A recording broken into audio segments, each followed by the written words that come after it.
আর স্পেলিংটা বলে দিচ্ছি BHWTFM@RADIOFORT.FM। যাই হোক, চলুন আমরা চলে যাই আমাদের প্রথম ঘটনায়। It's a beautiful story and Afnan ভাই হচ্ছেন আমাদের প্রথম স্টোরি টেলার। তিনি ঘটনা শেয়ার করছেন তার এলাকার ঘটনা। I hope you will enjoy it. Rasel ভাই, আসসালামু আলাইকুম লিসেনার্স। রাসেল ভাই, এখন যে ঘটনাটি আমি শেয়ার করব এটা আমাদের রাজবাড়ী জেলার গোতার বাজার নামক একটা জায়গা রয়েছে আমাদের রাজবাড়ী জেলার, বর্তমানে যেটা নদীর পাড় আর কি। তো অনেকেই সেখানে অবসর সময় সেখানে বেড়াতে যান। কিন্তু এখন যেই অবস্থাটি সেখানে রয়েছে, আজ থেকে কিন্তু 30-35 বছর আগে এরকমটি ছিল না। তখন সেখানকার পরিবেশটা ছিল অন্যরকম। সেখানে বিস্তীর্ণ একটি বিশাল একটি গ্রাম ছিল। এখন তো কালের বিবর্তনে নদী ভাঙনে সেটার কিছুই নেই। এখন সেখানে বিশাল একটা নদী হয়ে গেছে। কেউ এখন দেখলে বিশ্বাসই করতে চাইবে না এখানে এত বিশাল একটি গ্রাম ছিল। তো ওই গ্রাম কেন্দ্রিকই রাসেল ভাই ঘটনাটি। আচ্ছা। তো 1978 সালের দিকে তখন একটি বন্যা হয়।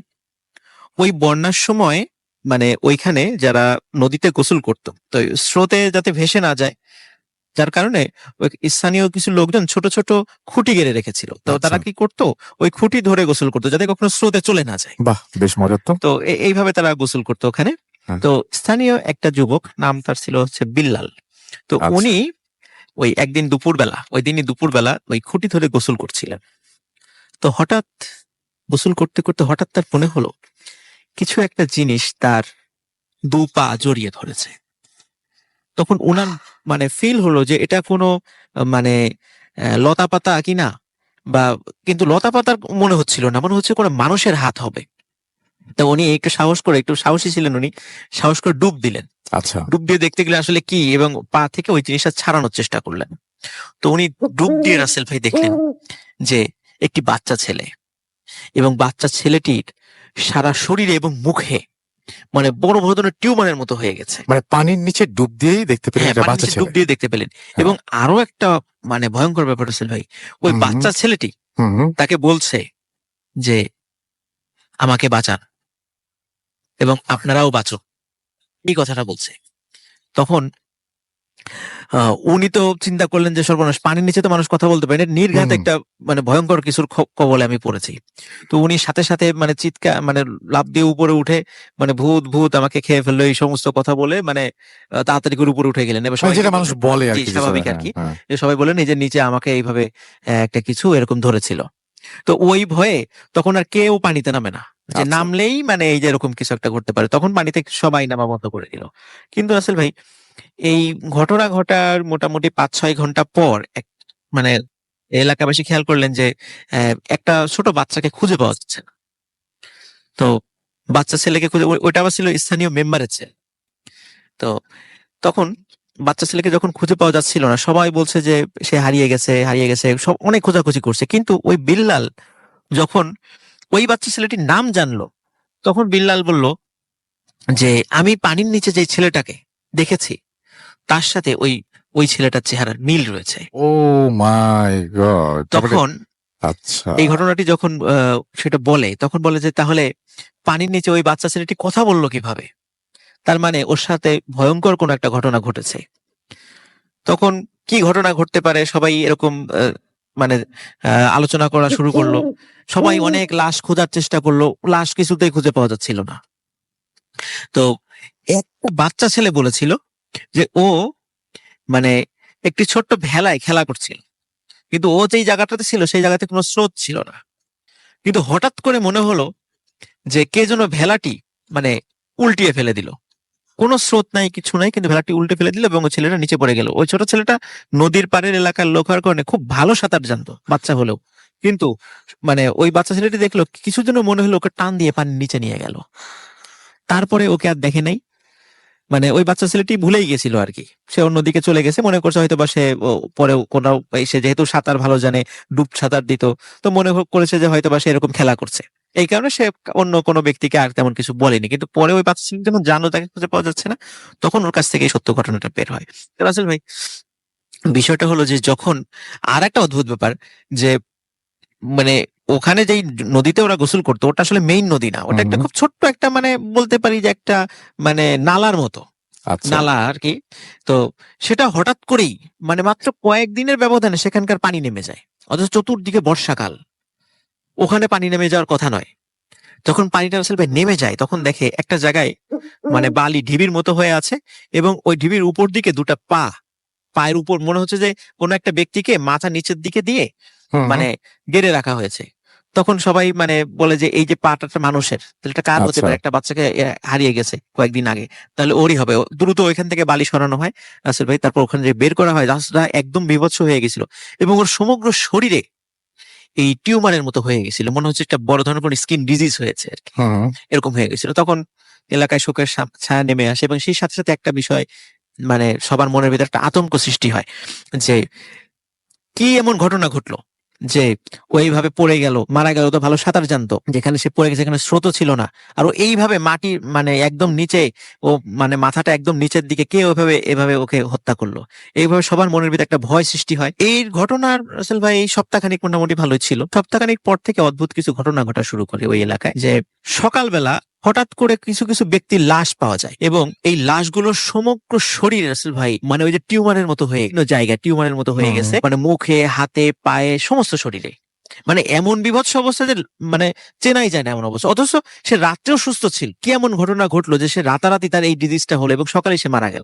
রাসেল ভাই যারা মারা গেছে প্রত্যেকেই কোনো না কোনো কারণে বাসা থেকে বের হয়ে আসছিল রাতের বেলা, হয়তোবা প্রাকৃতিকটাকে সাড়া দেওয়ার জন্যই হোক বা কোনো কারণে হোক, গরমের কারণে নদীর পাড়ে গিয়েছে বা যে কোনো কারণ হতে পারে। কি কারণে গেছে এটা নিশ্চিত না, কারণ সবার তো ডেড বডি উদ্ধার করা হয়েছে, কি ঘটেছিল কেউ বলতে পারেনি। তো এটা যদি রাসেল ভাই আমরা যদি ওলা ওঠা বলি, আমরা জি। দেখি ওলা ওঠা যখন একটা গ্রামে হওয়া শুরু হয় তা একের পর এক হতে থাকে, সবাই মানে একটা অনেক সময় লোক হতো একসাথে এরকম। মারা যায়। হুম, কিন্তু এরকম ছিল না, এরকম মারা যায় প্রথমে একদিন মারা যায়, 3 দিন পরে আরেকজন মারা যায়, তারপরের দিন আরেকজন মারা যায়, 4 দিন পর আরেকজন মারা যায়, মানে এই এরকম হতে থাকে। এটা কোনো মহামারী না, আচ্ছা। কিন্তু এলাকায় এবং প্রত্যেকে রাতের বেলা মানে বাসা থেকে বেরোলে এরকম, এবং তখন মানে আতঙ্ক ছড়িয়ে গেল যে কেউ রাতের বেলা বাসা থেকে বের হবে না।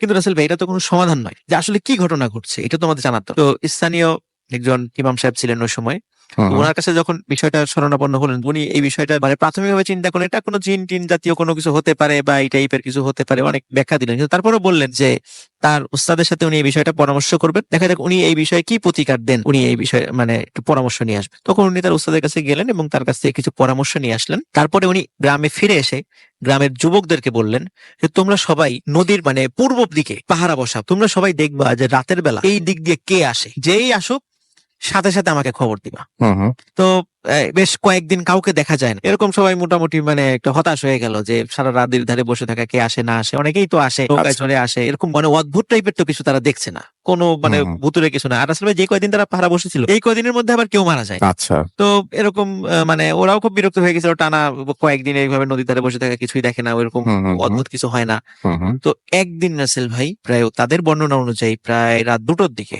হুম, হুম, হঠাৎ দেখে যে নদীর মনে হচ্ছে কিছু একটা সাদা জিনিস হাতে একটি আলো নিয়ে নদীর পানির উপর দিয়ে হেঁটে হেঁটে আসছে। আচ্ছা। তো ওরা চিন্তা করলো যে এইটা একটা ভুতুরে ব্যাপার হতে পারে, হুম, কারণ হুম, নদীর উপর দিয়ে হেঁটে হেঁটে আসার তো কারো কথা না। হুম, হুম, তারপর হাতে আলো দেখে মনে হচ্ছে একজন বৃদ্ধ মহিলা। তো ওরা সাথে সাথে যখনই দূর থেকে খেয়াল করেছে সাথে সাথে ইমাম সাহেবকে খবর পাঠিয়ে দিয়েছে। হুম, হুম, হুম, ইমাম সাহেবও সাথে সাথে ওখানে চলে আসছে। এখন দেখে সত্যি আস্তে আস্তে তো কাছে আসছে, জি। তখন দেখছে যে ওই মহিলাটি মানে অস্বাভাবিক রকমের লম্বা, আচ্ছা। সারা মানে মানে খুবই মানে থুরথুরে বুড়ি, হুম, হুম, এবং হাতে একটি লাঠি রয়েছে এবং লাঠিটা অনেক বাঁকানো বাঁকানো, মনে হচ্ছে যে মানে সাপের মতো আর কি একটা লাঠি আর কি। আচ্ছা। আর হাতে একটি আলো রয়েছে এবং আলোটার আসলে অদ্ভুত যে এটি কোনো মানে আগুনের আলো নয়, আচ্ছা। মানে মনে হচ্ছে এটা এমনিতেই জ্বলছে। কিসের যে আলো এটা ওরা বুঝতে পারে নাই, মনে হচ্ছে ওই সময় তো ওইভাবে ওখানে লাইট ছিল না, বিদ্যুতের কোনো সংযোগও ছিল না, এখনো সেখানে নাই, মানে এখনো ওইখানে নাই, ওটা তো বেশ করে চলাঞ্চল আর কি, যদিও এখন সেটা মানে মেইন চটটা ভেঙে গেছে। তো যখন হুম, ওইটা হুম, যখন আসে তখন ওই ইমাম সাহেব একটু সামনের দিকে আচ্ছা। এগিয়ে যাওয়ার পরে ওই মহিলাকে খুব সুন্দর ভাবে লম্বা করে একটা সালাম দেন, আসসালামু আলাইকুম হুম, হুম, হুম, রহমতুল্লাহ বলে হুম, সুন্দর হুম, করে একটা সালাম দেন। যখনই সালামটা ওই মহিলা শোনার জি। পরে এমন মানে রাগের মানে রাগী মানে চেহারায় হুম, ইমাম হুম, সাহেবের দিকে তাকান, মনে হচ্ছে ইমাম সাহেব সালাম দিয়ে খুব বড় ধরনের একটা অন্যায় অপরাধ করে ফেলেছেন। অপরাধ করে ফেলেছেন। রাইট। তখন ইমাম সাহেব বলেন যে বুড়িমা আপনি ভালো আছেন, আপনি আসেন, আমরা আপনার জন্যই অপেক্ষা করছিলাম, আসেন, আপনার আরাম আয়েশের সকল বন্দোবস্ত আমরা করে রেখেছি, আপনি আসুন আমাদের সাথে। তখন বুড়ি কোনো কথা না বলে তাদের সাথে যাওয়া শুরু করে। তখন একটি ঘর ইমাম সাহেবের পরামর্শ অনুযায়ী কয়েকজন রেডি করে রেখেছিল, ওই ঘরে তাকে রাখা হয়। সেই ঘরটা মানে মোটামুটি গ্রামের পরিবেশ অনুযায়ী সকল ধরনের মানে সুযোগ সুবিধা যেখানে সেখানে থাকবে এমন সবকিছু সেখানে ব্যবস্থা করে রাখা হয়েছিল। তো বুড়িকে ওখানে রাখা হয়, পরে বুড়িকে বলে যে আপনি কিছু খাবেন? হুম, হুম, বুড়ি কোনো কথা বলে না, অনেক বলার পরে বলে যে আমি কিছু খাই না, কিছু খাই না। আমার খাবার অন্য আচ্ছা। জিনিস, তোরা সেটা দিতে পারবি না। আচ্ছা।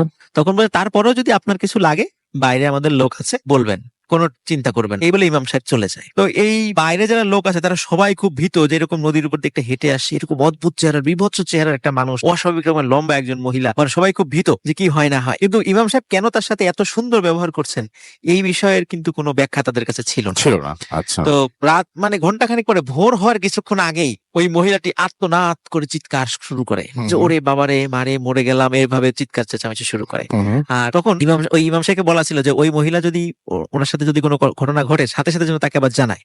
তো সাথে সাথে লোক গেল, যে ওই বুড়ি চিৎকার চেঁচামেচি শুরু করেছে।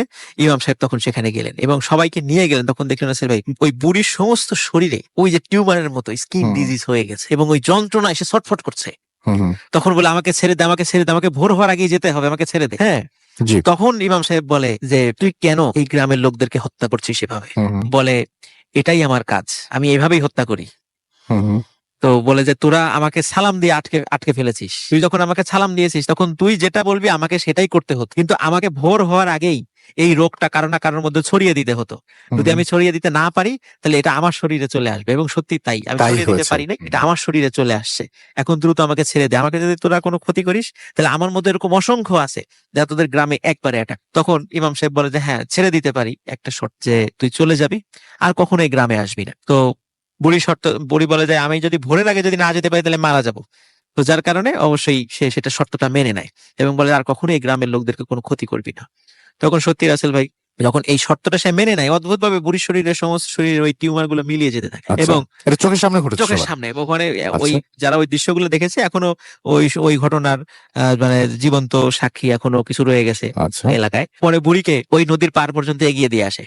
তবে নদীর পার পর্যন্ত এগিয়ে দিয়ে আসার পরে রাসেল ভাই যখন ওই বুড়িটাতে হেঁটে হেঁটে আসছিল এবং হাতে একটা আলো ছিল, দেখে ওই সময় ওই আলোটার ওই কুপিটা যে কোথায় মানে মিলিয়ে গেল কেউ বলতে পারে। বুড়ি যাওয়ার সময় হেঁটে হেঁটেই গেছে, কিন্তু রাসেল ভাই কিছু দূর যখন নদীর উপর আবার হাঁটা শুরু করেছে সবার চোখের সামনে, হঠাৎ করে উনি পানির মধ্যে ডুব দিয়ে চলে গেলেন। এরপর থেকে রাসেল ভাই ওই এলাকায় ওই ধরনের ঘটনা আর ঘটেনি, ওই অদ্ভুত ধরনের ঘটনা। আমরা রাসেল ভাই যে ওলা ওঠার গল্প শুনি, ওলা বুড়ির গল্প শুনি, এরকম ঘটনা আছে রাসেল ভাই, এটা সত্য, এটা কিন্তু সত্য ঘটনা। অনেকে এটাকে কুসংস্কার বলে বিশ্বাস করে, আসলে কিন্তু এগুলো হয় এবং এটা যে হয় এটার প্রমাণ অনেকেই মানে পাবেন। এখন হয়তো আমরা অনেক শিক্ষিত, আমরা অনেক সময় এগুলো অবিশ্বাস করি, বলি যেটা রোগ, কিন্তু আমরা যদি মুরব্বীদের কাছে শুনি তারা বিশ্বাস করে। অনেকেই শুধু বিশ্বাস না রাসেল ভাই, আমাদের মুরব্বীদের মধ্যে অনেকেই এই ওলা বুড়িকে দেখেছে। এরকম খুঁজলে অনেকেই কিন্তু এই ঘটনার সত্যতা মানে পাবে। এটা যে শুধু ওইখানে ঘটেছে বিষয়টা এমন নয়, বিভিন্ন জায়গায় কিন্তু রাসেল ভাই এটা ভিন্ন ভিন্ন আঙ্গিকে বিভিন্ন ভাবে এই জিনিসগুলো কিন্তু ঘটে, এখনো কিন্তু রাসেল ভাই ঘটে। এখন যে মানে ঘটে না তা কিন্তু না, কিন্তু এখন কম ঘটে, এটাই আর কি, যে সেটা এখন মানে আমাদের কাছে হয়তো ওইভাবে আমাদের সামনে আসে না বা আমরা ওইভাবে বুঝতে পারি না, এমন হয় আর কি। এই ছিল রাসেল ভাই আমার first story. Thank you so much. আমি দেখতে পাচ্ছি এর মধ্যে অনেকেই লিখতে শুরু করেছেন। মারিয়া মিম আমাদের লিখেছেন এবং তিনি লিখেছেন হ্যাঁ রাসেল ভাই কেমন আছেন, আমি কেমন আছো, আমি মিম বার্থডে থেকে শুনছি, একটু লেট হয়ে গেল, বাই দ্য ওয়ে ভালো গল্প শুনতে চাই। ওকে, আমাদেরকে দেখতে পাচ্ছি প্যাসিফিক ফয়সাল লিখেছেন, তিনি আমাদের সঙ্গে আছেন দেখতে পাচ্ছি ABM সাইম, এছাড়াও আমাদের সঙ্গে আছেন MD রুদ্র ইসলাম, MD নাইম খান আমার সঙ্গে আছেন সজীব আহমদ, এছাড়াও অবাক ঘোষ অনিক আমাদের সঙ্গে আছেন, সুভাষ দেবনাথ তিনি অ্যাপ দিয়ে শুনছেন, MD বাদুল তকদার আমাদের সঙ্গে আছেন এবং আমাদের সঙ্গে সাউথ আফ্রিকা থেকে শুনছেন আসলাম আহমদ, RJ সোহেল বগুড়া থেকে শুনছেন আমাদের সঙ্গে আছেন, এছাড়াও SM মেহেদি হাসান ময়মনসিং থেকে আমাদের সঙ্গে আছেন সালাউদ্দিন জয় এবং তিনি আমাদের সঙ্গে আছেন, আমাদের সঙ্গে আশরাফুল মাহমুদ অ্যাশ রয়েছেন এবং তিনি অ্যাপ দিয়ে শুনছেন, অ্যাপের ছবি আপলোড করেছেন, এছাড়া স্ক্রিনশট আর কি। এছাড়াও দেখতে পাচ্ছি আমাদের সঙ্গে নূর সাইদ আছেন আশুগঞ্জ থেকে, ABM সাইম আমাদের সঙ্গে আছেন এবং তিনি বলেন আমার কাছে সত্য ঘটনা আছে, পাঠিয়ে দিন vote@futi.fm এ।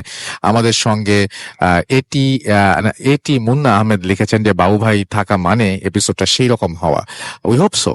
আমাদের সঙ্গে আছেন দেখতে পাচ্ছি MD সৌরভ হাসান শিহাব এবং তিনি বলছেন যে অনেক ভালো লাগছে এবং ঘটনা শোনার অপেক্ষায় আছেন। ঘটনা কিন্তু একটা হয়ে গেছে এর মধ্যে। হৃদয়ের শেষ কথা আমাদের সাথে আছেন এবং তিনি বলছেন যে তিনি শুনছেন আমাদেরকে। এছাড়াও মনিরা বাড়ি মৌ আছেন আমাদের সঙ্গে আছেন RH রনি ঘুম বাবু আমাদের সঙ্গে আছেন, আনমোনা মিজান, ইসমিতা রাজ আমাদের সঙ্গে আছেন শেখ ফয়সাল আল মামুন, এমডি ফারুক আহমেদ আমাদের সঙ্গে আছেন। আমাদের সঙ্গে আরো অনেকেই আছেন। আপনি যদি থাকতে চান চলে আসতে পারেন www.facebook.com/beri.ফুর্তি অথবা www.facebook.com/bhutfm.russell। আমরা কয়েকদিন আগে যখন টাইটানিকের ঘটনাটা নিয়ে শেয়ার করেছিলাম একটা ঘটনা, তারপর থেকে আমরা অসংখ্য ইমেল পেয়েছি এবং সেই ইমেইলের মধ্যে সবাই আমাদেরকে জানিয়েছেন বিভিন্ন ধরনের ঘটনা এবং অনেকেই অনেক ধরনের কাহিনী লিখেছেন এবং টাইটানিক সম্পর্কে বিভিন্ন বিতর্ক যেগুলো রয়েছে সেগুলোও তুলে ধরেছেন। আমাদের সঙ্গে আহনাফ হোসেন পালবাড়ি যশোর থেকে যেমন অনেক কথা লিখেছেন, তার ঘটনা বা তার কথার উল্লেখ মানে অংশ বিশেষ আমি আপনাদেরকে একটু শোনাচ্ছি। যেমন তিনি লিখেছেন যে অনেকেরই ধারণা ছিল যে টাইটানিক জাহাজে কোনো অভিশাপ ছিল। এই যুক্তি প্রমাণ করার অন্যতম একটি কারণ হিসেবে তারা দেখিয়েছিলেন টাইটানিকের নম্বর 390904। এটা কিন্তু উনি লিখেছেন, আমি সেভাবেই পড়ছি ওনার কথা অনুযায়ী। পানিতে এর প্রতিবিম্বের পাশ পরিবর্তন করলে হয় নো পোপ। এছাড়া প্রাথমিকভাবে ও সর্বাধুনিক মতানুসারে আইসবার্গের সঙ্গে ধাক্কা লাগার ফলেই এই দুর্ঘটনা ঘটেছিল বলে মনে করা হয়, কিন্তু এর বাইরেও অনেক কাহিনী প্রচলিত আছে। এর মধ্যে সবচেয়ে আলোচিত কাহিনীটি জানায় 1998 সালের 19 অক্টোবর টাইমস। সে অনুসারে টাইটানিক জাহাজ নাকি ছিল মিশরীয় এক রাজকুমারীর অভিশপ্ত মমি। বলা হয় মমির অভিশাপের কারণেই ভাসমান বরফ দ্বীপের সঙ্গে ধাক্কা খেয়েছিল টাইটানিক। এ তো গেল অযৌক্তিক কারণ। বিতর্কও রয়েছে। বিতর্ক যেমন এদিকে টাইটানিক ও অলিম্পিক এই দুটি জাহাজকে নিয়ে রয়েছে বিতর্ক। আসলে সেদিন দুর্ঘটনায় কোন জাহাজটি ডুবেছিল? 1999 সালে 64 বছর বয়স্ক অক্সফোর্ডের রবিন গার্নার তার লেখা Titanic the ship that never sank দাবি করেন যে টাইটানিক কখনোই ডুবেনি। আর তার দাবি অনেকটাই মিলে যায় কথিত টাইটানিকে বেঁচে যাওয়া যাত্রীদের দেওয়া সাক্ষ্যের সাথে। বেঁচে যাওয়া যাত্রীদের মতে ডুবে যাওয়া টাইটানিকের লোগো ছিল অন্যরকম, তা কোনো মতেই টাইটানিকের সাথে মেলে না। রবিন গার্নারের মতে 15 এপ্রিল 1912 সালে যে জাহাজটি ডুবেছিল সেটি ছিল অলিম্পিক নামের আরেকটি জাহাজ। তাহলে এখানে প্রশ্ন থাকে, আসল টাইটানিকের সেই 2200 যাত্রী কোথায়? এছাড়াও আরো বিতর্ক রয়েছে। অসাবধানতা বশত নয়, নাবিকের ভুলের কারণে ডুবেছে টাইটানিক। গোপন বৈঠকের সিদ্ধান্ত অনুসারে বিশ্ববাসীর কাছে আসল ঘটনা চেপে যাওয়া হয়েছে। এইখানে সেকেন্ড অফিসারের আত্মীয়ের কথা লেখা একটা বইতে দাবি করা হয়েছে যে এতদিন পর্যন্ত এটি ফ্যামিলি সিক্রেট হিসেবে সবার মাঝে গোপন ছিল। সেকেন্ড অফিসারের এছাড়াও আরো বিভিন্ন সংবাদ মাধ্যমে বলা হয়েছে যে এই সমস্ত বিষয় নিয়ে। এবং এরকম অনেক ধরনের কথা, অনেক ধরনের বিশ্বাস অবিশ্বাস, অনেক যৌক্তিক কারণ, অনেক অযৌক্তিক কারণ, অনেক বিতর্ক প্রচলিত আছে টাইটানিক নিয়ে। এই যে রহস্যগুলো পৃথিবীতে ঘটে, এই যে বিভিন্ন রহস্যের বেড়াজাল আমরা কোনোভাবেই অতিক্রম করতে পারি না, এর পেছনে কারণটা আসলে কি? আসলে এই রহস্যের জাল যখন ঘনীভূত হয় তখন আমরাও আস্তে আস্তে আমাদের আস্থা থেকে, আমাদের বিশ্বাস থেকে বিভ্রান্ত হয়ে পড়ি এবং আমরাও অনেক মানে এটা এটা আমার কাছে মনে হয় যে কোনটা বিশ্বাস করবেন ইটস ইয়োর চয়েস। যে আপনি যেটা বিশ্বাস করবেন ইটস কমপ্লিটলি ইয়োর চয়েস এবং আপনি যেটা অবিশ্বাস করবেন সেটাও তাই। সো আমার মনে হয় যে আপনার কি মনে হয় টাইটানিক নিয়ে আপনি রিসার্চ করতে পারেন। পৃথিবীতে এরকম অসংখ্য ঘটনা রয়েছে, জাহাজ নিয়ে, ট্রেন নিয়ে, এরোপ্লেন নিয়ে। এরোপ্লেন নিয়েও তো আমাদের ভূত ফিল্ম আপনারা শুনেছেন, তাই না? সেই পাইলট নিয়ে, তারপরে যাত্রীর বিভিন্ন এক্সপেরিয়েন্স, পাইলটের বিভিন্ন এক্সপেরিয়েন্স, এই ধরনের ঘটনাগুলো চাইলে আপনিও পাঠাতে পারেন। আমরা এর পরেই বাবু ভাইয়ের ঘটনা শুনবো, তবে তার আগে একটা ছোট্ট বিরতি আছে। বিরতির পরে ফিরে আসছি বাবু ভাইকে নিয়ে। সেই পর্যন্ত আমাদের সঙ্গেই থাকুন। স্টে টিউনড রেডিও ফুর্তি 88 FM and 2 ফুর্তি। Bhoot FM. The night comes alive with Graminphone.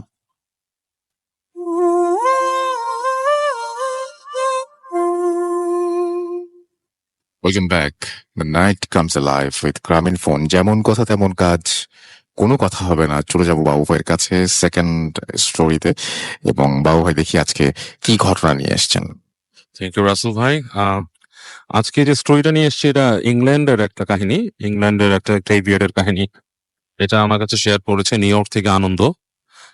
আনন্দ অবশ্য সে ভারতীয়, কলকাতার মানুষ, এবং ও আমাকে স্টোরিটা পাঠিয়ে বলেছে এটা তার এক বন্ধুর কাহিনী এবং বন্ধুর নাম হচ্ছে ইউজিন। কি নাম? ইউজিন। ইউজিন হচ্ছে অ্যাকচুয়ালি ইউজিনটা হচ্ছে ইংল্যান্ডে সেটেল, ছোট কাল থেকে বড় হয়েছে, বাট ওর ফ্যামিলি এসছে হচ্ছে রাশিয়া থেকে। আচ্ছা, এবং ওখানে ইংল্যান্ডে ব্রন বট আপ। তো এটা বেসিক্যালি আনন্দ বললো, কাহিনীটা হচ্ছে ইউজিনের কাহিনী। আনন্দ যখন ইংল্যান্ডে ছিল, লন্ডনে ছিল, তখন ওর সাথে ইউজিনের ফ্রেন্ডশিপ হয়। And, আচ্ছা। আনন্দ ওয়াজ বড় আপ ইন ইংল্যান্ড, পরবর্তী সে নিউ ইয়র্কে মাইগ্রেট করে। এনিওয়েজ, তো ইউজিনের ব্যাপারটা হচ্ছে ইউজিন যখন ছোট ছিল, when hmm. He was in high স্কুলে পড়ার সময় ওরা কয়েকজন ফ্রেন্ড খুব কিউরিয়াস ছিল। বিশেষ করে England is full of different graveyards and stuff like that, পুরনো কবরস্থান এবং পুরনো অনেক অনেক লোকেশনস আছে রাসেল ভাই ইংল্যান্ডে, যেগুলো হচ্ছে বিশেষ করে লন্ডনে খুব আধিভৌতিক ব্যাপার, হন্টেড জিনিসপত্র, আচ্ছা। এবং আরো অনেক রহস্য ইংল্যান্ড নিয়ে ছড়ানো আছে। এটা অনেকেই জানে, লন্ডন নিয়ে আছে এরকম ভৌতিক ব্যাপার স্যাপার নিয়ে গোস্টে। অনেকে এটাকে বলা হয় যে মানে সিটি অফ প্যারানর্মাল থিংস। আচ্ছা।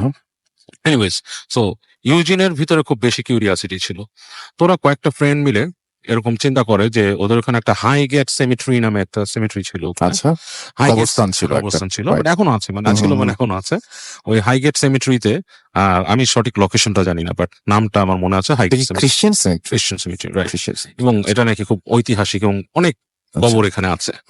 তো কয়েকটা সেমিট্রিতে ওরা চাচ্ছিল যে কিছু আর কি এরকম মানে ইনভেস্টিগেট করবে, যেটা হয় যে ওই যে আপনি out of curiosity. Out of curiosity. এটা তো ধরেন ওই যে আমরাও একটা টিনেজ বয়সে খুব কিউরিয়াস ছিলাম। সো ইউজিনরা এরকম চিন্তা করে যে ওদের একটা টাইম ওরা যাবে এবং তারা ওই সেমিটারিটাকে বেছে নেয় যে করার জন্য। অ্যান্ড এরকম একটা সন্ধ্যায় ইউজিন এবং তার এক ফ্রেন্ড মাত্র They দুজন went মিলে there. ওরা ওখানে যায়। যে প্রথম বলতেছে মানে ওদের কথাটা হচ্ছে সেমিটারিটা নাকি দুইটা অংশ আছে এবং দুই পাশে মানে দুই সাইডে এবং বিশাল, বলতেছে আমরা 1 লাখেরও বেশি কবর এখানে আছে। আপনি সাইজটা বুঝতে পারতেছেন, তো অনেক এখানে বড়, অনেক অনেক বড়। বড়। তো মানে আমাদের এরকম মনে হয় এত না, এত বড় আমরা মানে দেখি। বিশাল জায়গা এবং বিশাল প্রাচীন জায়গা। তো বলতেছে কত যে কম মানুষের জন্য কত বড় জায়গা। বড় জায়গা।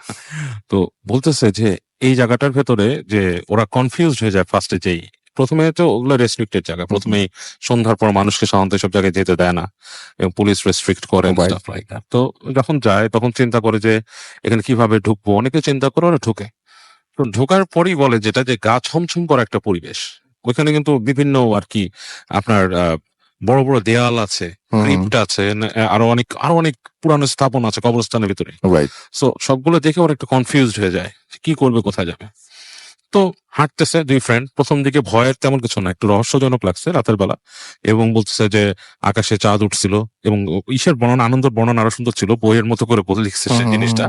তো বলতেছে যে খুব মানে সুন্দর বাতাস বইছে, হালকা ঠান্ডা, হ্যাঁ মানে চিল্ড ওয়েদার।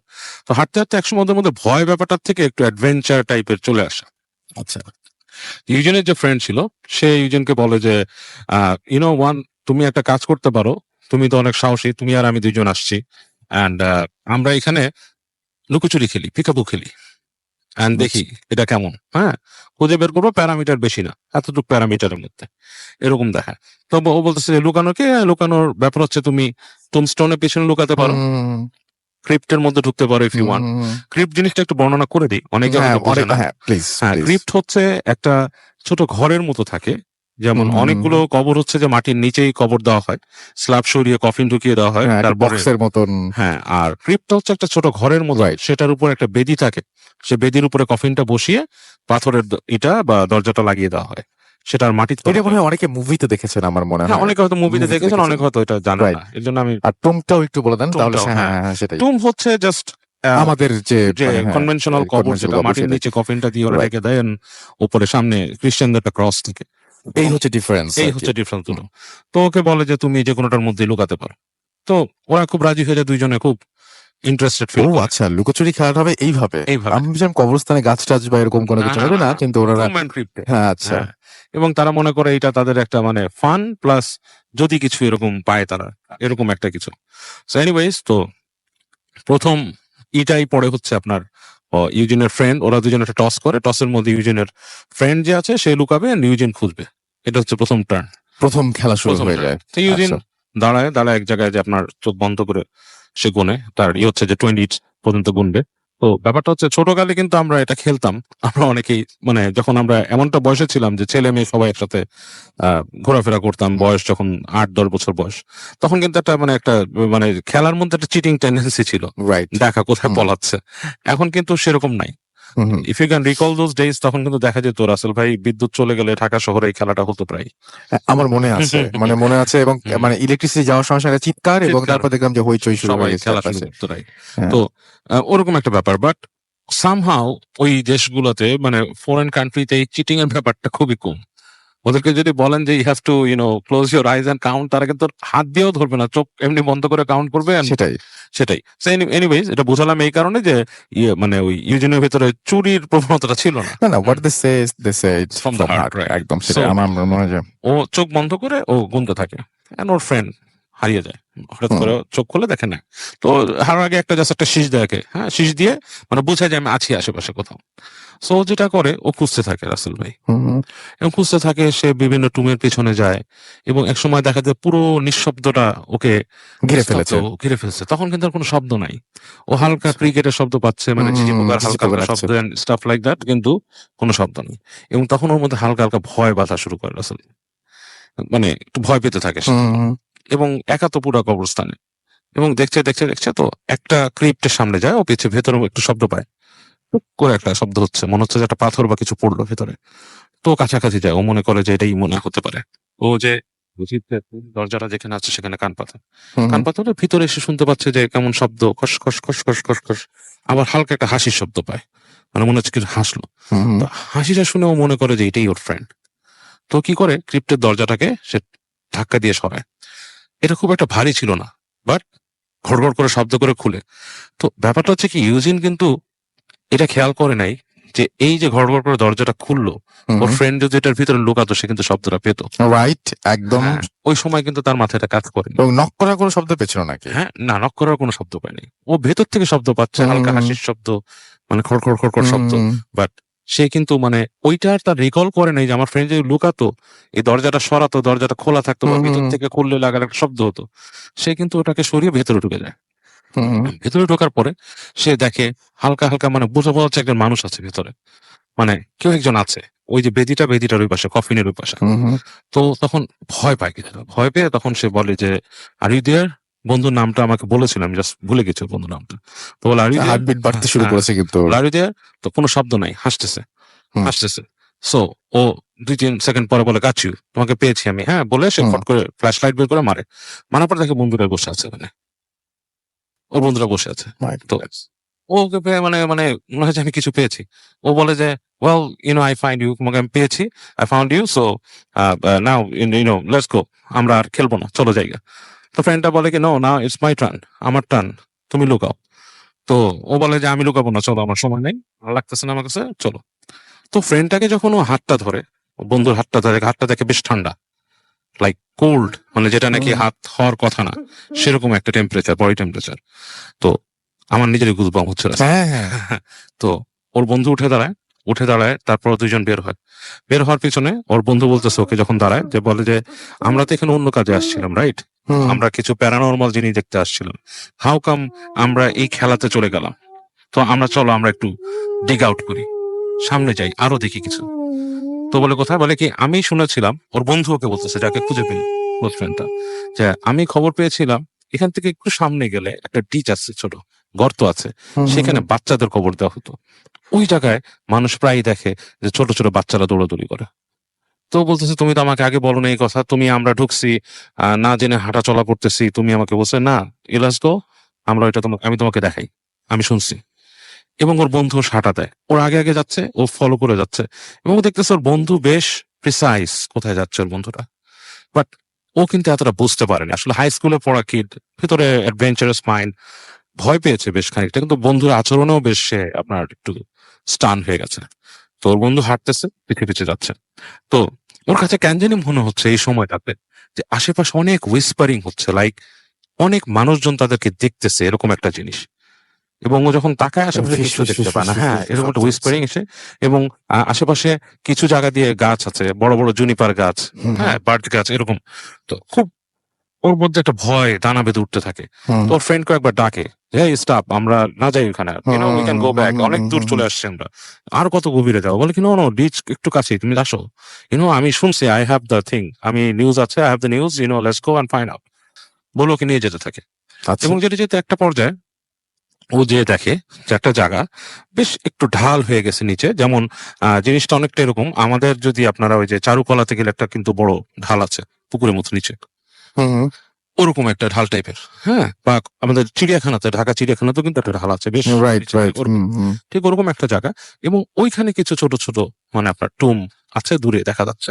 এবং ওই সময়টায় অলরেডি আপনার ইংল্যান্ড কিন্তু বেশ ঠান্ডা এলাকা, ফগি টাইপের, ওখানে বেশ কুয়াশা খেলা করছে। তো ওই জায়গাটা দেখেই না ওর মনের মধ্যে একটা ভয় লেগে যায়, ধক করে উঠে, মানে something is telling him not to go there. যেরকম সময় দেখে যে ওর বন্ধু নেমে গেছে অলরেডি, মানে হি ইজ গোয়িং ডাউন, আর ও তাকে ফলো করে। এখন কোনো উপায় নেই, ও তো জানছে ওর বন্ধু এটা যাচ্ছে, ও বন্ধুকে বারবার ডাকতেছে ওখানে যেও না, ডোন্ট গো, চলো আমরা চলে যাই, ইটস টু মাচ, ওখানে যাওয়ার দরকার নাই, অনেক ফান হয়েছে, উই হ্যাড ডান, আমরা যা খুঁজতে আসছিলাম আসছে, আমাদের দরকার নাই। এক পর্যায়ে ওর বন্ধু যে দেখে যে কুয়াশার জায়গাটা, সেখানে কিন্তু ওর বন্ধু ঢুকে গেছে, ও ভালো দেখতেও পাচ্ছে না বন্ধু, ও ফলো করতে করতে কাছে চলে গেছে। এবং এই সময় ও দেখে, মনে হয় যে কতগুলো টুমস্টোনের পাশ থেকে কিছু মানুষ উঠছে, লাইক কিছু ছায়ার মতো, মানে মানুষ ঠিক না, বোঝা যাচ্ছে না, মানুষের আকৃতি, এবং খুব বড় না, ছোট ছোট উঠছে এরকম। এবং বেশ কিছু হুইসপারিং ও কানে আসছে।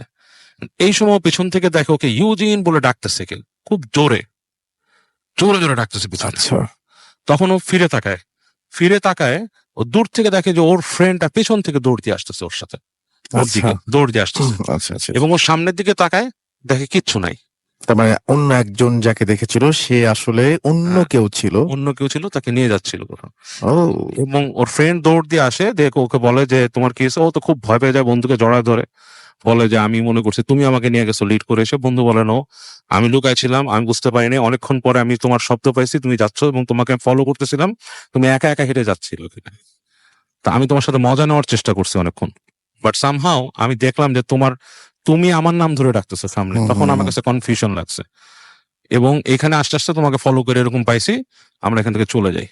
সো ইউজিন যাওয়ার পথেও সে প্রচন্ড ভয় পাচ্ছিল এই বন্ধুটাকেও ফলো করতে। এই বন্ধুটা তাকে পরে বিলিভ দেয় যে it's me, it's not this, এবং সে বলে যে আই সোয়ার টু গড, অনেক কিছু করে বলে যে আমি এটা না।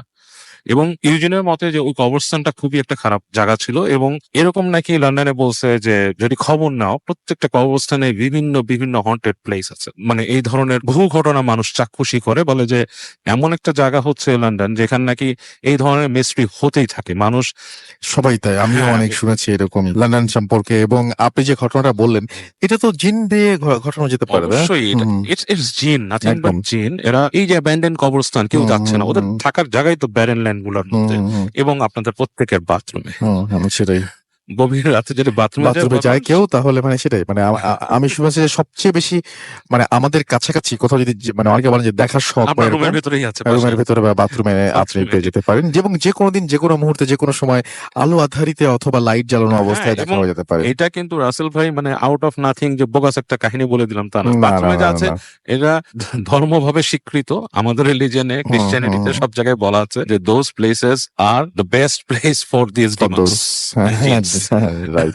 এবং সবচেয়ে বড় কথা যেটা, সেটা যে আপনি যদি হঠাৎ করে রাতের বেলায় ঘুম থেকে উঠে আপনি ওয়াশরুমে গেলেন এবং ওয়াশরুমে গিয়ে দেখলেন যে আপনারই মতো দেখতে অন্য কেউ দাঁড়িয়ে আছে, বা আপনার পরিবারে পরিচিত কারো মতো কেউ দাঁড়িয়ে আছে, বা আপনার কোনো বন্ধু দাঁড়িয়ে আছে, বা একদম অপরিচিত কোনো একজন মানুষ দাঁড়িয়ে আপনার দিকে তাকিয়ে আছেন, তাহলে একেবারে অবাক হবেন না।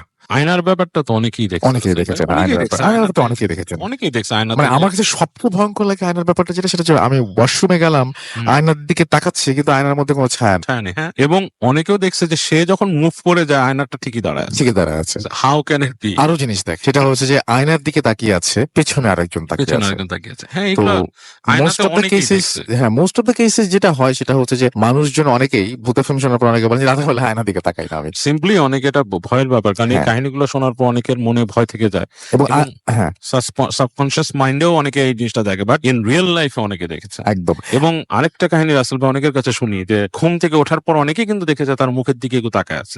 এইটা অনেক শুনেছি। এবং আরেকটা জিনিস যে আয়নায় শুধুমাত্র যে মানুষ দেখা যায় তাই তো না, অনেক সময় আয়নায়, অনেক সময় এরকম শুনেছি না আমরা যে আয়নায় জিন হাজির করে তারপরে আয়নাটা ঢেকে দিয়ে তাকে আটকে ফেলা হয়। আটকে ফেলা, হ্যাঁ, এরকম হ্যাঁ, আয়নায় procedure আটকে আছে ফেলা হয়। অবশ্যই। তো আয়না একটা অদ্ভুত জিনিস। আমার কাছে কেন যেন মনে হয় কি যে আয়না আরেকটা মানে আরেকটা ওয়ার্ল্ড। আয়না নিয়ে তো কথাই আছে যে আয়না প্রাচীন রোমানিয়ান বিশ্বাস করতো, আয়না কিন্তু হ্যাঁ, ঢেকে হ্যাঁ। রাখতো ওরা। হ্যাঁ, এবং এবং আমাদেরও কিন্তু বলা আছে যে আয়নাটাকে যে নর্মালি এরকম এক্সপোজড অবস্থায় না হ্যাঁ। রেখে কভারই হ্যাঁ, আমার কাছে এক্স্যাক্টলি, এবং আমার কাছে আমার মুভিটার নাম এই মুহূর্তে হঠাৎ করে ভুলে গেলাম, মাঝে মাঝে এরকম Mirror। হয়।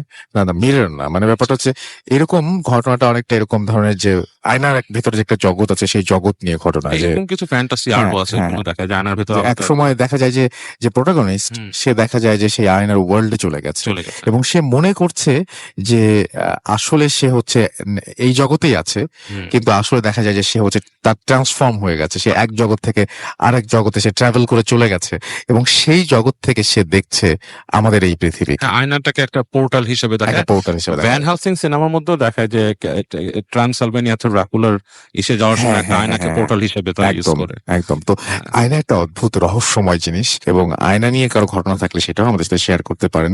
আমরা আরো একটা ছোট্ট বিরতিতে যাবো, এবং বিরতির পরে আবারও ফিরে আসবো। সেই পর্যন্ত আশা করছি আমাদের সঙ্গে থাকবেন। স্টে টিউনড, রেডিও ফুর্তি 88 FM and ডু ফুর্তি। Bhoot FM. The night comes alive with Graminphone.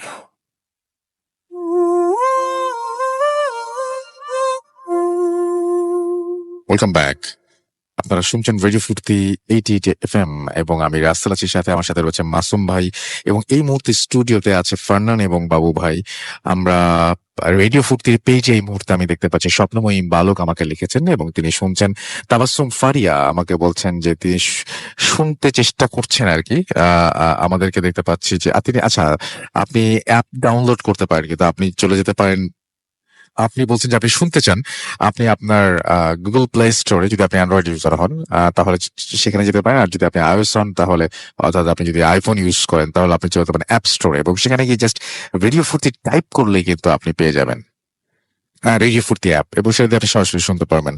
Abid Hasan Rakib আমাদের লিখেছেন, এবং আমাদেরকে দেখতে পাচ্ছি যে প্লাবন লিখেছেন আমাদের সাথে। আরিফুন আহমেদ জুবায়ের আছেন আমাদের সঙ্গে, এবং তিনি বলছেন ভূত এফএম না শুনলে বুঝতেই পারতাম না যে বাংলাদেশে এরকম ভূতের অনেকগুলো ঘটনা রয়েছে। বাংলা এটা না বোঝার কিছু নেই আরিফিন আহমেদ জুবায়ের। আমি জানি না আপনি কেন এই কথাটা লিখেছেন।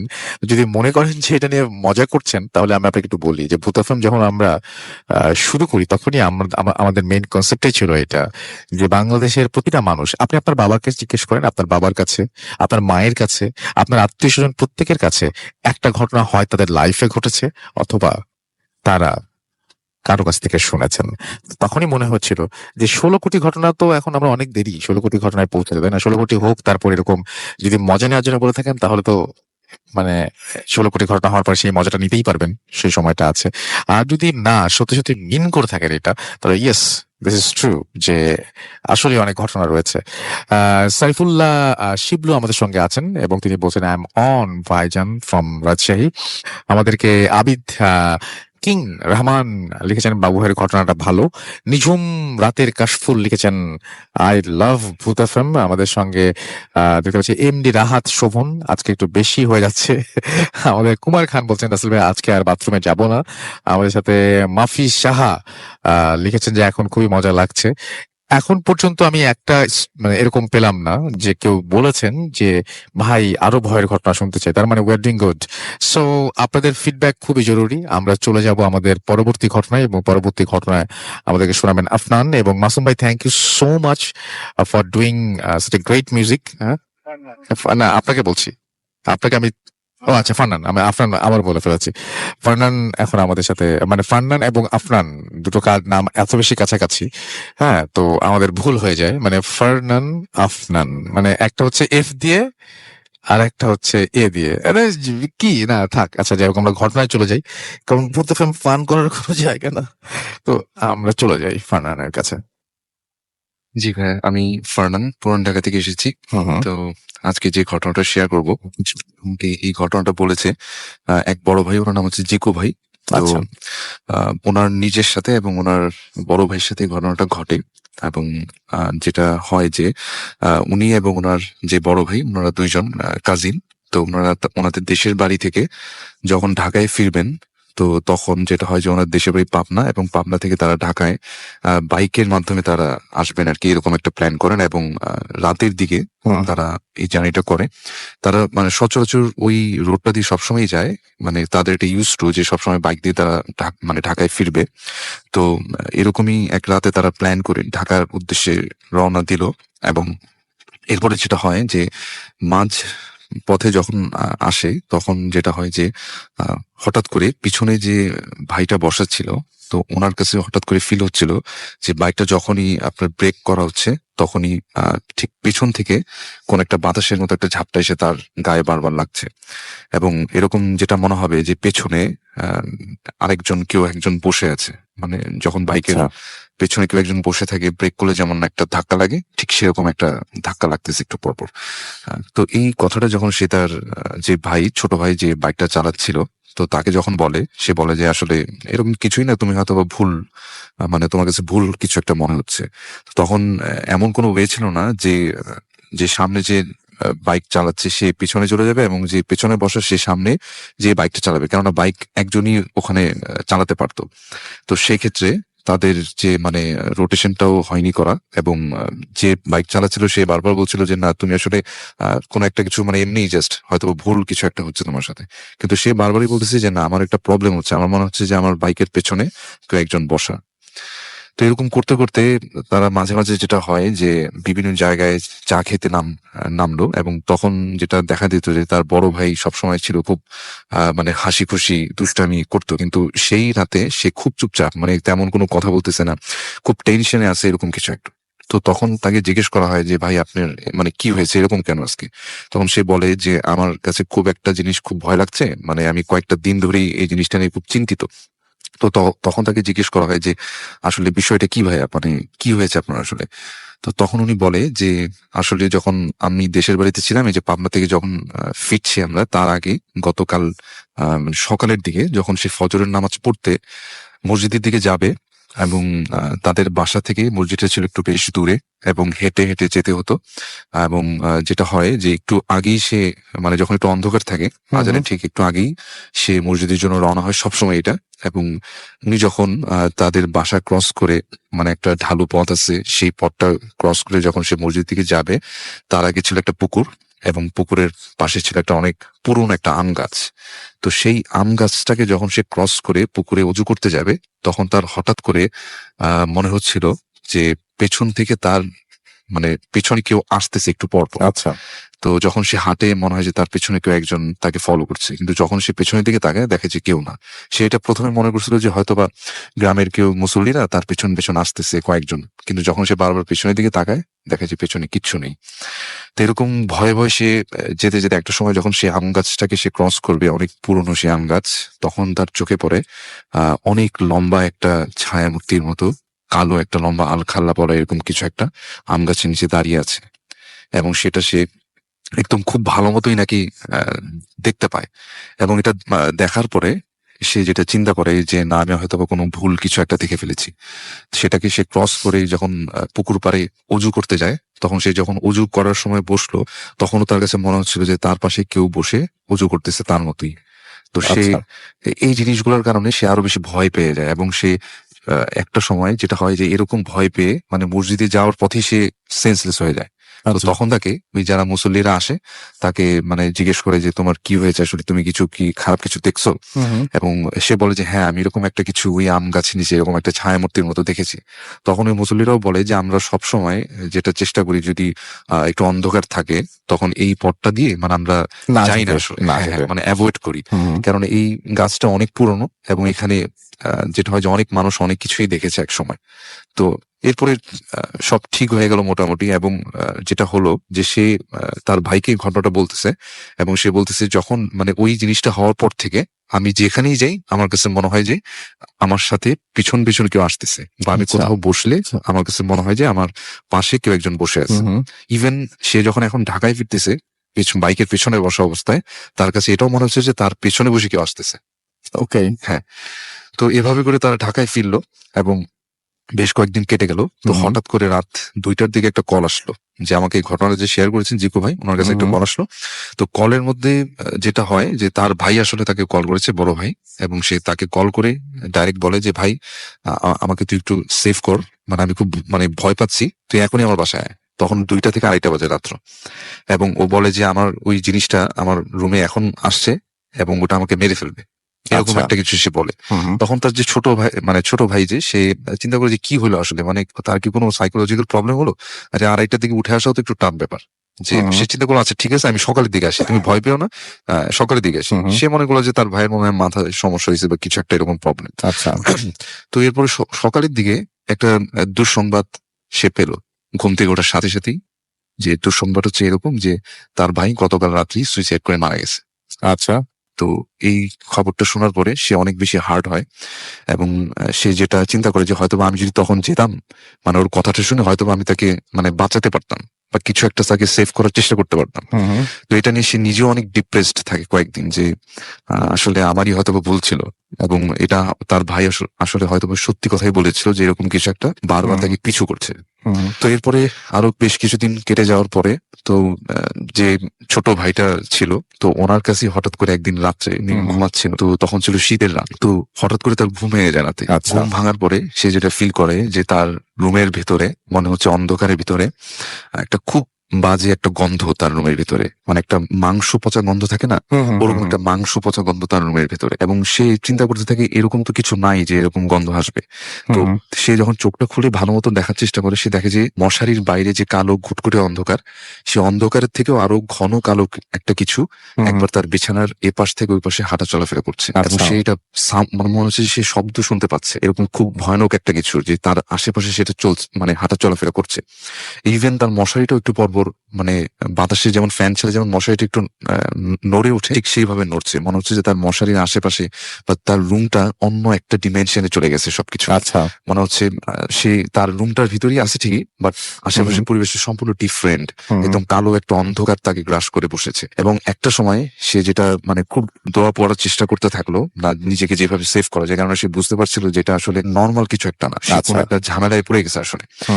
তারপর সে যেটা দেখলো একটা সময় হঠাৎ করে তন্দ্রার মতো একটা তন্দ্রাচ্ছন্ন একটা অবস্থা তার মধ্যে চলে আসলো, এবং হঠাৎ করে সে খেয়াল করলো তার মশারিটা ঠিক যেখানে তার পাটা, মশারি ঠিক সেই জায়গাটাতে একটা কালো অনেক লোমশ একটা কিছুর মতো ওখানে বসে আছে। এবং ওই জিনিসটা থেকে যখন সে অন্ধকারের মধ্যেই দেখতে পেলো যে ওই জিনিসটার চেহারাটা এমন যে মানুষের মতোই চেহারা, সেটাকে নারীও বলা যায় না, পুরুষও বলা যায় না, এবং সম্পূর্ণ রক্ত মাখা একটা চেহারা।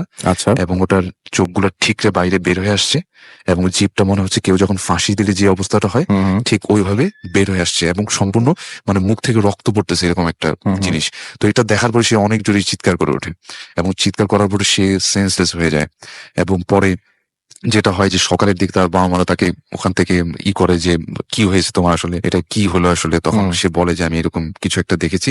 তবে এই কথাগুলো সে মানে সবার সাথে খুব একটা শেয়ার করে না, কেননা এগুলো আসলে এখন আমাদের বর্তমান যুগে অনেকটা বিশ্বাসযোগ্য হয় না অনেকের কাছে বললে। তো সে যেটা তখন সে বুঝতে পারে যে না, আসলে তার বড় ভাই যে তার সাথে মানে আসছিল বাইকে করে, তখন যে তার বড় ভাই বলেছিল যে আমার সাথে কিছু একটা আসছে, এবং সেই জিনিসটা বিশ্বাস করতে বাধ্য হয় যে না, আসলে হয়তোবা তার বড় ভাইয়ের মৃত্যুর পিছনে হয়তোবা কোনো কারণ আছে। আচ্ছা। হ্যাঁ, আচ্ছা। যেরকম তখন সে সেটা বিশ্বাস করে বা ভেবে নেয়। হ্যাঁ, আধিক ভৌতিক কোন একটা কারণ আছে, এবং সে ওই ভয়টা পাওয়া শুরু করে যে যেহেতু তার বড় ভাইও মারা গেছে এবং সেও হয়তো বা বুঝি মারা যাবে, ওইটা হয়তো কোনো আচ্ছা। মৃত্যুদূত যেটা তার বড় ভাইকে নিয়ে চলে গেছে, এবং তাকেও হয়তো বা সেরকম ভয় পাচ্ছে আসলে। তো এই ঘটনাটা সে একটা অনেক ভালো একজন আলেম, একজন হুজুরের কাছে ঘটনাটা শেয়ার করার পরে উনি যেটা ওনাকে বলে যে আসলে সবকিছু তো আল্লাহর হাতে, এই জিনিসটা নিয়ে ভয় পেও না, হয়তোবা ওটা খুব খারাপ একটা জিন ছিল, কোন একটা খারাপ কিছু ছিল যেটা তোমার ভাইয়ের সাথে চলে আসছে। ডেভিল যে জিনিসটা সেটা হয়তোবা তাকে হিপ্নোটাইজ করে ফাঁসি যে মানে সুইসাইড যেটা করে সেই জিনিসটাকে করতে বাধ্য করছে। এবং তুমি যেটা করো যে তুমি ঠিক মতো ভালো মতো নামাজ পড়ো, আমল করো, আশা করি তোমার এই সমস্যাটা সমাধান হয়ে যাবে। তো তুমি মানে যখন এরকম কিছু দেখবা তখনই তুমি সবসময় মানে আয়াতুল কুরসিটা পড়ার চেষ্টা করবা, এবং মনে একটা সবসময় সাহস রাখবা। তো এই ঘটনাটা আমাকে জিকু ভাই আমাকে বলছে, ভাই যে শেয়ার করছে যে ওনার লাইফে এরকম একটা সমস্যা হয়েছিল এক সময় তার বড় ভাইকে নিয়ে, এবং এটা সে এখনো মানে কষ্ট পায় যে তার বড় ভাই যখন যাকে ফোন করেছিল তখন যদি সে সাথে সাথে তার বাসায় মানে পৌঁছাইতে পারতো, হয়তো তার বড় ভাই এখন বেঁচে থাকতো আর কি। রাইট। এই ছিল আমার ঘটনা ভাইয়া, thank you. Thank you so much, thank you. আমরা এখন যেটা করব সেটা হচ্ছে যে আমরা পরবর্তী ঘটনা চলে যাবো বাবু ভাইয়ের, এবং এটা বাবু ভাইয়ের লাস্ট ঘটনা। তো আমরা সেই ঘটনায় চলে যাই এবং আশা করছি যে আগের ঘটনার মতো এই ঘটনাটাও আপনাদের অনেক ভালো লাগবে। বাবু ভাই। থ্যাংক ইউ রাসেল ভাই। এই কাহিনীটা হচ্ছে আসাদ ভাইয়ের কাহিনী। উনি আপনার বেশ আগের কাহিনী আর কি, এটা জি। 80-র দশকের কাহিনী, লাইক 88-89 এরকম একটা সময়ের কাহিনী। বাবর রোডে ঘটেছিল, মোহাম্মদপুর বাবর রোড। জি জি, বুঝতে পেরেছি। আচ্ছা, উনি নিষেধ করেননি কিছু বলতে, সেই জন্য আপনি নামটা বলে দিলেন নাম বলে জায়গাটা। দিলেন, right. আচ্ছা, এই বাবুর নিয়ে অনেক ঘটনা আছে, কিন্তু এই জন্যই বললাম যে মানে পুরো মোহাম্মদপুর নিয়ে আছে। জি। মোহাম্মদপুর, মিরপুর, পুরান ঢাকা হ্যাঁ, বেশ সেটাই। renowned। এই না অনেক দিক দিয়ে। জি। তো বাবর রোডের ওই বাসাটার কাহিনী হচ্ছে, বাসাটা অনেক পুরনো ছিল রাসেল ভাই, এবং পাকিস্তান আমলের বাসা। তো আসাদ ভাইয়ের যে দুলা ভাই, উনি ওই বাসাটা মানে ওনাদের ইসে থেকে কিনে নেন আর কি, তার ফ্রেন্ডের কাছ থেকে বাসাটা কেনার পরে ওনাদের ছিল, বাসাটা যখন উনি কেনেন বাসাটার অলরেডি অনেক ভগ্ন দশা, মানে বাসার অবস্থা খুব একটা ভালো না, ওখানে নতুন করে দালান তুলতে হবে আর কি, এছাড়া ওখানে থাকার মতো অবস্থা নেই। তো আসাদ ভাইয়ের রেসপন্সিবিলিটি পড়ে ওই বাড়িটাতে থাকা, এবং বাড়িটা ওরা যখন ভেঙে তৈরি করবে, এবং পুরো দায়িত্বই আর কি ওনার দেখাশোনা করে, ওনার দুলা ভাইয়ের বাড়ি। তো উনি যখন ফার্স্ট যায় ওখানে, তখন বাসাটা এমন একটা জায়গায় পড়ছে, বাবর রোডের এমন একটা অংশে, মানে হুমায়ুন রোডের কাছাকাছি, ওই জায়গাটা বেশ অন্ধকার এবং মানুষজন একদমই থাকে না, প্রায় মানে নির্জন আর কি। নির্জন হয়ে যায় রাতের বেলা। এরকম জায়গা কিন্তু বাবর রোডে এখনো আমার ধারণা হ্যাঁ, আছে, এবং আমার ধারণা না আছে। আছে, আসলে আছে, এখনো আছে। তো ওই জায়গাটা এরকম অন্ধকার হয়ে যায়। তো রাতের বেলা উনি আসছে, উনি নর্মালি উনি থাকতো হচ্ছে বেইলি রোডের কাছে, বেশ মানে বিজি একটা এলাকা। ওখান থেকে এই অন্ধকার জায়গাটা এসে ওনার ভালো লাগছে না আর কি। তো রাতের বেলা উনি আপনার দেখা যাচ্ছে যে সময় কিভাবে কাটাবে এরকম চিন্তা করে উনি চিন্তা করলো যে একলা ওই বাসায় বসে না থেকে উনি শ্যামলী সিনেমা হলে সিনেমা দেখতে যায়। আচ্ছা। তো উনি সিনেমা দেখে রাত 9টা থেকে 12টা, এই গভীর রাতে লেট নাইট শো ছবি দেখে উনি শ্যামলী থেকে ব্যাক করে আসতে থাকেন। তো উনি যখন আসেন, পুরো রাস্তা নর্মালি আসেন, এসে যখন নাকি উনি আপনার ইসে ঢোকেন আর কি, বাড়িটার যে গলিতে ঢুকেই উনি বেশ একটা ধাক্কা মতো খান, কারণ উনি দেখছেন যে ওই বাসার ঠিক দুই পাশে কতগুলো কুকুর মানে মাথা উঁচু করে দাঁড়িয়ে বাসাটার দিকে তাকিয়ে আছে। না ঘেউ ঘেউ করছে, লাইক কেউ একজন আছে, কাউকে দেখে কুকুর চিৎকার করছে। এখন উনি এটা দেখে একটু মনে করেন যে বাসায় কি কেউ ঢুকলো, আমার দায়িত্বে রেখে গেছে বাসা, হ্যাঁ বাসায় মানে মানুষজন আজে বাজে মানুষ যদি ঢুকে, এই একটা ভয় ওনার মধ্যে কাজ করছে যে মানে খারাপ মানুষ যদি ঢুকে। তবে 80-র দশকের ওই সময়টাতে তখনও এরকম সিচুয়েশন ক্রিয়েটেড হয় নাই রাসেল ভাই, যে খালি বাসা পেলেই মানুষ ঢুকে পড়তো। আচ্ছা। তো এসব চিন্তা করে উনি লাস্টে কিছুক্ষণ চিন্তা করে বাসায় ঢুকবে কিনা, উনি হেঁটে হেঁটে ওখানে একটা ক্যাম্প আছে, ক্যাম্পের কাছে যায়, ওখান থেকে সিগারেট কিনে নিয়ে উনি আবার আসে, এসে দেখে যে ঠিকই কুকুরগুলো এখনো ওইখানে দাঁড়ায় আছে, ঘেউ ঘেউ করে, আবার গড় করতেছে। তো উনি একসময় আস্তে আস্তে হেঁটে হেঁটে বাসার কাছে যায়। বাসার কাছে যখন যায়, কুকুরগুলো উনাকে দেখে মানে দেখা যায় গড় করতে, মানে জিনিসটা হচ্ছে কুকুর উল্টা চিৎকার করার বদলে উনাকে দেখে যেন সাহস ফিরে পায়, এরকম একটা ব্যাপার কুকুরের। তো উনি আস্তে করে যে এই বাসার মূল গেটটা খুলে, মানে ওই যেটা নর্মাল যে লোহার গেট ছিল, আচ্ছা। ওটা খুলে উনি আস্তে আস্তে ঢুকে, এবং ওনার বুকের ভিতরে কেমন যেন একটা ভয় কাজ করতে থাকে, মনে হচ্ছে একটা খালি বাড়ি, যেগুলো দরজা জানালা মানে কিছুগুলো খোলা ভেতরের দিকে, কাঠের জানালা, তার মধ্যে কাঁচ লাগানো, এবং কয়েকটা জানালা খোলা, এবং উনি ওই খোলা জানালা দিয়ে ভেতরে দেখতে পাচ্ছেন অন্ধকারের মধ্যে আবছা কিছু দেখা যায়, মানে মনে হচ্ছে যে ঘরের ভেতরের কোনো শ্যাডো টাইপের কিছু। হ্যাঁ এরকম মনে হচ্ছে, এবং একটা ভ্যাপসা গন্ধ। এরকম খালি বাড়িতে কখনো যদি আপনি যান রাসেল ভাই, আপনার কাছে কিন্তু মনে হবে যে বাড়ির ভিতরে আলাদা একটা প্রাণ আছে, বাড়ির নিজেরই ভালো একটা প্রাণ কথা আছে। বলেছেন, খুবই ভালো কথা বলেছেন যে আপনি নিজে বাড়ির ভেতরেও বাড়ির নিজে একটা ক্যারেক্টার আছে বাড়ির ভেতরে। এটা সত্যি কথা রাসেল ভাই, আমরা যখন বাড়ি করি, আমাদের বাসা পুরো খালি করে ফেলছি, একতলা বাসা, সেখানেও কিন্তু আমি যখন ঢুকছি আমার মনে হচ্ছে কিছু একটা বেরোবে ঘরের ভেতর থেকে, এরকম একটা ফিলিংস। আমার নিতান্ত পরিচিত একটা বাসা, সেখানেও আমার এরকম মনে হয়েছে। তো উনার এই জিনিসটা উনি যখন বলে, উনার এই ফিলিংসটা আমি বেশ ভালো মতো বোধগম্য হয়েছে আমার। তো এরকম হলে উনি সিঁড়িতে তারপর উঠে যায়। তো সিঁড়িগুলা মোজাইকের সিঁড়ি, উনি বলছে যে বেশ মানে নকশা করা ছিল, সে পাকিস্তান আমলের বাড়ি। উঠে উপরে উঠে গেছে। তো উনি যখন নাকি দোতলায় যায়, দোতলায় যে উনি যে রুমটার মধ্যে থাকছে আর কি, যেখানে ওনার মানে একটা চৌকি রাখছে, উনি টেবিল রাখছে থাকার জন্য, ওখানে যায়, যে উনি লাইট জ্বালার পরে মানে ওনার সেট আপ করে সবকিছু রেখে টেখে উনি বসে থাকে কিছুক্ষণ, বসে থেকে এক সময় ঘুমানোর চিন্তা করে। তো যখন বাতি নিভাই দিয়ে উনি শুয়ে পড়ছে, তো কিছুক্ষণ শুয়ে চিন্তা করতেছে যে এরকম কুকুর, এবং কুকুর ডাকতেছে, অনবরত কিন্তু কুকুর ডাকছে একটু পরপর। তো কুকুর কেন ডাকে বা বাসা খালি, একটু ভয়ও পাচ্ছে, ভূত প্রেতের ভয় একটু মনে ওনার ধরছে, কারণ উনি জানে যে এই বাসাগুলোকে নাকি পাকিস্তান আমলে যখন যুদ্ধের সময় পাকিস্তান বাহিনী নাকি এগুলোকে কনসেন্ট্রেশন ক্যাম্প হিসাবে তৈরি করছে এবং বিভিন্ন রকমের মানে অত্যাচার এসব হুম। বাড়ির মধ্যে হয়েছে। হুম। তো এগুলো একটু ভয়ও পাচ্ছে সব স্মৃতিতে। তো একসময় উনি হঠাৎ করে খেয়াল করে কিছুক্ষণ পরে হঠাৎ মনে হয় একদম নিস্তব্ধ হয়ে যায় পুরো জায়গাটা। আচ্ছা। মানে কোনো কুকুরের শব্দ নাই, অ্যাজ ওয়েল অ্যাজ ঝিঝি পোকা বা যে কোনো রকমের শব্দ, পুরোটাই নিস্তব্ধ হয়ে গেছে। মনে হচ্ছে একদম চুপচাপ একটা এনভায়রনমেন্ট। তো এরকম শব্দ শুনে উনি বেশ অবাক হয় যে এরকম কেন, মানে এরকম হঠাৎ নিস্তব্ধ হয়ে গেল, মানে একটা অস্বস্তিকর ফিলিংস অনুভব। এই সময় খুবই স্বাভাবিক, মানে সেটাই তো। হ্যাঁ, উনি হঠাৎ করে শব্দ পায়, ঝনঝন, মানে কিছু একটা পড়তেছে নিচে, মানে হাড়ি পাতিল এগুলো কিছু পড়তেছে, হ্যাঁ এরকম শব্দ। মানে অবাক হয়ে যায়, ঘটনা কি হাড়ি পাতিল নিচে থাকা কথা না। উনি করে কি, হেঁটে রুম থেকে বের হয়, বের হয়ে আস্তে আস্তে সিঁড়িতে নামতে থাকে নিচের দিকে। সিঁড়িতে নামতেছে, তখন মনে হচ্ছে মানুষের কোলাহল, লাইক কি ঝগড়া করতেছে মানুষ, কি বলতেছে, একটা মহিলার কণ্ঠ এবং অ্যাজ ওয়েল অ্যাজ হাড়ি পাতিল এগুলো নাড়া হচ্ছে, হ্যাঁ এরকম একটা কথা, মানে মহিলার কণ্ঠস্বর শুনতেছে উনি রীতিমতো, যে কথা বলতেছে, কি চিৎকার করে এটা সেটা বলতেছে। তো উনি করে কি, আস্তে আস্তে হেঁটে ওই যায় যে, এবং উনি ওই জানলার সামনে দিয়ে শুনতেছে যে অন্ধকার ঘরের ভেতর থেকে শব্দগুলো আসতেছে, ঠিক আছে। তো ওখানে লাইটও নাই, কিছু নাই, উনি জানলা দিয়ে আস্তে করে তাকায় ভেতরে, বাসাটার ভেতরে, দেখে যে ওখানে মনে হয় কোন একটা কিচেন বা কিছু আছে, সেখানে কিছু নাড়াচাড়া হচ্ছে, মানুষের আবয় বুঝতে পারতেছে। মানে কেউ মানে হ্যাঁ, কেউ কাজ নাড়াচাড়া, করছে। কিচেনে কাজ করতেছে মহিলা, এবং অন্ধকারের মধ্যে কিভাবে একজন মানুষ নাড়াচাড়া স্বাভাবিক, করতেছে, মানুষের কাজ এবং করার উনি কোনো বড় সম্ভাবনা নেই। একটা হাড়ির মতো দেখতেছে, এরকম পাতিলের মতো নড়তেছে ওখানে, হ্যাঁ, এবং কথা বলতেছে সেই, মানে অস্পষ্ট শব্দ, হ্যাঁ, যে এটা এভাবে ফেলাই দিছি, এরকম করতেছে, হেরা আসবে, এই ধরনের কথা। তো উনি না খুব ভয় পেয়ে যায়। উনি ভয় পেয়ে করে কি, এক সময় মানে চলে যাবে কি ভাবতেছে, এই সময় কি মনে করুন, উনি দরজাটা ধাক্কা দেয়, ওই যেই দরজা দিয়ে রুমে ঢোকার, দরজাটা যখন ধাক্কা দেয় উনি, চেঁচ করে দরজা খুলে দেখে ভিতরে কোনো শব্দ নাই, পুরা নিস্তব্ধ হয়ে গেছে ভিতরে। তখন ওনার গায়ের মধ্যে একটা কাঁটা দিয়ে ওঠে যে আমার কি কাছে হচ্ছে? খুব অদ্ভুত লাগলো হ্যাঁ, জায়গাটা। যে কি হচ্ছে, যে ভিতরে এরকম শব্দ পেলাম এসে, হুম। এবং উনি যখন নাকি আবার সিঁড়িতে উঠে আসছে, সিঁড়িতে উঠে আসছে, তখন শুনতেছে পুরুষ কণ্ঠের চিৎকার, যে কেউ কিছু গালি দিতেছে, দিতেছে, মানে জঘন্য অবস্থা। তো উনি না খুব ভয় পেয়ে গেছে, মনে হচ্ছে বাড়ির মধ্যে কোলাহল শুরু হয়ে গেলে, উনি উপর থেকে তাকালো নিচে, তাকায় দেখে মনে হলো ৩-৪ জন মানুষ দাঁড়ায় আছে এবং তারা চিৎকার করতেছে ভেতরে, মানে ওই রুমের ভেতরে।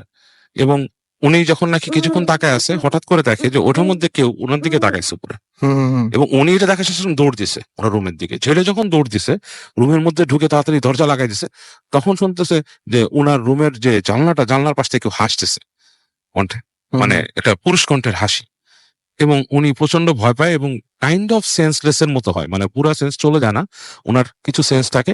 উনি চুপচাপ বালিশে মুখ গুজে শুয়েছিল এবং উনি সারা রাত এসব শব্দ শুনতেছিল, বিভিন্ন রকমের চিৎকার, চেঁচামেচি, এই ধরনের ব্যাপার স্যাপার, এবং কেউ কাউকে মারতেছে, এরকম, মানে প্রচন্ড অমানসিক গড় এরকম শব্দ উনি কিন্তু শুনতেছে রাত্রেবেলা। তো যখন নাকি ফজরের দিক হয়ে যায়, আজানের শব্দ হয়, তখন আস্তে আস্তে সব চলে যায়, এবং উনি সকালবেলায় ওই যখনই একটু আলো ফুটছে, ওই বাসার থেকে ওনার মানে মানি ব্যাগ যা আছে নিয়ে ওখান থেকে তলপি হয়ে গেছে, দৌড় দিয়ে বের হয়ে যায়, এবং একদম আর কিছু স্বাভাবিক। বলে না। ওনার দুলাভাইকে বলে এইসব ঘটনা, যে এই জিনিস দেখছে। তো ওনার দুলাভাই বলে যে আসলে আমার উচিত হয় নাই তোমাকে থাকতে দাও, কারণ ওই বাসার অনেক ইতিহাস আছে, ওইখানে যে ফ্যামিলি ছিল তাদেরকে পুরাই মার্ডার করা হয়েছিল, পাকিস্তান আর্মি এসে মার্ডার করছে এখানে। এবং তারা ওখানে ক্যাম্প করেছিল, এবং অনেকগুলো বাড়ি ওখানে ক্যাম্প করেছিল। আরেকটা বাড়িতে আমার খালুই নিছিল, রিনোভেট করছিল, আপনাকে মনে হয় কাহিনী আমাকে বলেছিলেন, রাইট। ওই জায়গাটা নাকি পুরোপুরি এই ধরনের এরকম হন্টেড জায়গা। এখন তো অনেক বিল্ডিং হয়ে গেছে, আমি লাল যখন আসছি তখন দেখছি অনেকগুলো নতুন দালান, রাসেল ভাই। বাট স্টিল আমি কিন্তু রাতের বেলা ওখান থেকে চলাফেরা করতে গেলে, গভীর রাতে যদি কখনো জায়গায় যাই, আমি আস্তে করে মোটরসাইকেল থামায় দাঁড়ায় দেখি, একটু ফিল করার চেষ্টা করি যে পরিবেশ কি আগের মতো আছে কিনা ওখানে। বাহ, চমৎকার লাগলো বাবু ভাই আপনার এই ঘটনাটা। Thank you very much, thanks for coming. এবং আপনি কয়েকদিন আগেও আমরা হ্যালোইনের প্রোগ্রাম করলাম, তারপরে আজকে আবার আপনাকে ডাকা মাত্রই আপনি চলে এসেছেন। এটা থ্যাংক ইউ সো মাচ। রক্তিম সূর্য আমাদের লিখেছেন, হ্যালো রাসেল। আমাদেরকে মারিয়া মিম লিখেছেন এখানে, আমাদের এখানে, এবং আমাদের এইখানে দেখতে পাচ্ছি আরো অনেকেই লিখছেন, যেমন আমাদের এইখানে আছেন নাফিজ, এবং তিনি উত্তরা 10 নম্বর সেক্টর থেকে লিখছেন। আমার সঙ্গে লিখেছেন Ricardo Mehedi, the damn background music thanks to মাজুম ভাই। সাকিব খান আমাদের সাথে আছেন, রাজশাহী থেকে শুনছেন তিনি আমাদের সঙ্গে আছেন দেখতে পাচ্ছি। এছাড়াও বগুড়া থেকে শুনছেন আশিক খান, আমাদের সঙ্গে আছেন রেজাউল ইসলাম ফরহাদ, এবং আমাদের সঙ্গে আছেন দেখতে পাচ্ছি এক্সট্রিম নামি। তারপরে আমাদের সঙ্গে সাইফুর রহমান মুন্না, এবং তিনি ব্রাহ্মণবাড়িয়া থেকে শুনছেন। কুতুব আল দিন তিনি শুনছেন কোন একটা জায়গা থেকে। আর যে সোহেল তিনি বলছেন আমার কাছে কিছু হরর ঘটনা আছে, পাঠিয়ে দিন ভূতফুর্তি.fm এই অ্যাড্রেসে। শেখ মাহমুদ মাহিদুল ইসলাম ছোটন তিনি আমাদের সঙ্গে আছেন। এমডি মুসাব্বির হুসাইন আমাদের সঙ্গে আছেন, কালকে এক্সাম তারপরে মিস করতে চাচ্ছেন না। ছোটন শুনছেন অ্যাপ দিয়ে। আচ্ছা, ফয়সাল আহমেদ তিনি বলছেন অনেকদিন পর লাইভ শুনছি।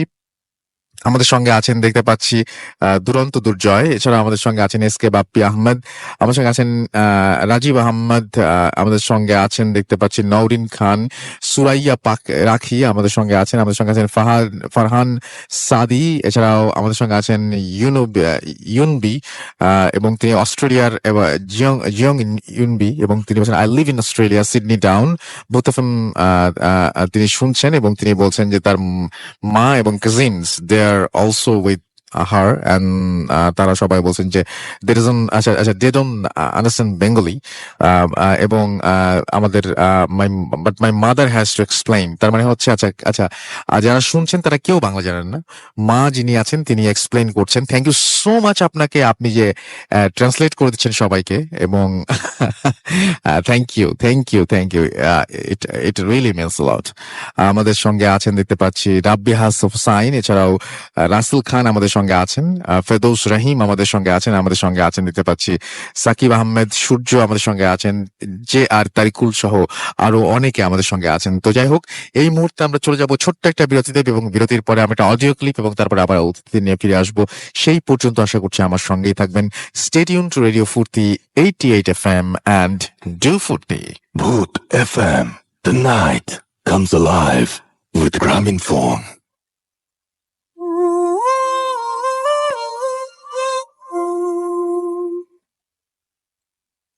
আসসালামু আলাইকুম। এখন আমি যে ঘটনাটি শেয়ার করব সেটা গত সেপ্টেম্বর মাসের শেষ বৃহস্পতিবার রাতের ঘটনা। ওই দিন আমার এক বড় ভাইয়ের গায়ে হলুদ ছিল। তো বৃষ্টি হয়েছিল ওই দিন। রুফটপে আমরা পার্টির ব্যবস্থা করেছিলাম, কিন্তু বৃষ্টির কারণে আমাদের টোটাল অ্যারেঞ্জমেন্টটাই নষ্ট হয়ে যায়। তো আমরা 2টা পর্যন্ত আর কি ওইখানে থাকতে পেরেছি। তো এরপরে যে যার বাসায় চলে গিয়েছিলাম। তো আমার বাসায় সিকিউরিটি লক দিয়ে দেয় 11টা বাজে। তো আমার যাওয়ার কোনো জায়গা ছিল না, আমি আমার একটা ফ্রেন্ডের বাসায় যাব। তো বৃষ্টি হচ্ছিল, তাই আমি আমার একটা ফ্রেন্ড বের হয়ে যাই ওইখান থেকে। তো বের হয়ে আমরা একটা মোড় আছে, নাম 5 স্টার মোড়, ওই মোড়টাতে আমরা আড্ডা দিই। তো ওই মোড়ে আসার পর আমার ফ্রেন্ডের ফোন একটা কল আসে, যেটা তার খালা ফোন দেয় যে সে যেন তার বাসা হয়ে দেন যায়। পরে আমাকে তো কোথাও দাঁড়াতে হবে। তো বৃষ্টি হচ্ছে, আমি ওই মোড়ের সামনেই মানে ভিতরের দিকে একটা বিল্ডিং আছে 4 তলা, ওই বিল্ডিং এর নিচে আশ্রয় নেই। তো আমার ফ্রেন্ড ওর খালা বাসা যায়, ও বলতো 10-15 মিনিটের মতো চলে আসবে। পরে আমি ওই 4 তলার নিচে যখন আশ্রয় নিই, আমার জামাটা এমনি একটু ভিজে গিয়েছিল, তাই আমি ফ্লোরে বসে পড়ি। তো ওই বিল্ডিং এর সামনে একটা বিল্ডিং আছে, যে বিল্ডিংটা ঘেরা দেয়াল দিয়ে, এবং তার উঠান আছে। তারপরে একটা অ্যাপার্টমেন্ট, যে অ্যাপার্টমেন্টটার নামে অনেক কথাই আছে, এখানে নাকি অনেক কিছু দেখা যায়, আর ওটা কাজও অত ভালোভাবে এগোতে পারছে না। তো এগুলা সব চিন্তা করে কেমন একটা ভয় লাগতেছে। তো আমি ভাবলাম যে এখানে কেমন জানি লাগতেছে, আমার উঠে যাওয়াটাই ভালো হয়। পরে ওই অ্যাপার্টমেন্ট থেকে বিভিন্ন রকম আওয়াজ আসতেছে, ধূপ ধাপ কাজ চলতেছে, এরকম আওয়াজ, কিন্তু আসলে এখানে রাতে কাজ চলে না। তো এগুলা এখন কি বলবো, কেউ বিশ্বাস করে না। তো আমি একটু ভয় পেতেছিলাম। তো ওখান থেকে উঠে আমি আমাদের 4 রাস্তার মুখে এসে দাঁড়াই। এখানে একটা দোকান ছিল, দোকানের সামনে একটা ছাউনি ছিল, ওই ছাউনির নিচে এসে আমি দাঁড়াই। তো এমন সময় হঠাৎ কারেন্ট চলে গেল, কোনো আলোই নাই, বৃষ্টি হচ্ছে, আর বিদ্যুৎ চমকাচ্ছে ওইটার আলো, আর এমনি ন্যাচারাল যে একটা লাইট থাকে ওই আলো, এছাড়া কোনো আলো নেই। তো পুরো রাস্তায় যতদূর আমার চোখ যায় কোনো মানুষজন ছিল না। তো কারেন্ট নাই, বৃষ্টি হচ্ছে, এমন একটা পরিবেশে আমি দাঁড়ায় আছি। তো আমার ফ্রেন্ডটাকে ফোন দিলাম যে তুই একটু তাড়াতাড়ি আয়, চলে যাবো আমরা। তো বললো আচ্ছা আসতেছি। এমন সময় দেখলাম আমার ডান পাশের রোড দিয়ে একটা মহিলা, সে আমি বাম দিকে রোডটাতে যাবে, মানে বরাবর সোজা হেঁটে যাবে। তো এত রাতে 3টা বাজে এই বৃষ্টির মধ্যে একটা মহিলাকে দেখে আমার একটু সন্দেহ লাগলো। কারণ এটা এমন একটা সময় একদম অতি জরুরি ছাড়া মানুষ বেরিয়ে হবে না। আর তার যেটা দেখে মনে হলো যে বৃষ্টি হচ্ছে, তার কোনো প্রোটেকশনই তার মধ্যে নাই। তো সে, তার হাতে একটা সিলভার কালার লাঠি ছিল, সেই লাঠিটা হাতে ধরে রেখেছিল, কোনো ভর দিচ্ছিল না। তো মহিলাটা আমার সামনে দিয়ে যখন ক্রস করতেছে, আমি তো দেখতেছি সে আশ্চর্য করে দিয়ে আমাকে ক্রস না করে আমার সামনে দিয়ে আমার বরাবর আসতে থাকে এবং আমার পিছনের রোডটার দিকে যেতে থাকে। তো আমার একটু সন্দেহ লাগলো যে সে আমাকে দেখে যেহেতু তার লাইনটা, পথটা চেঞ্জ করে ফেললো, তার মানে সে কোনো খারাপ কাজে যাচ্ছে। তো চোর হবে ভেবে আমি পিছনে তাকালাম যে সে যাচ্ছে। তো আমার পিছনের রোডটাতে একটা সিকিউরিটি ডোর ছিল, যেটা পুরো রোডটাকে কভার করে, এবং এটার বাম পাশে একটা পকেট ডোর ছিল।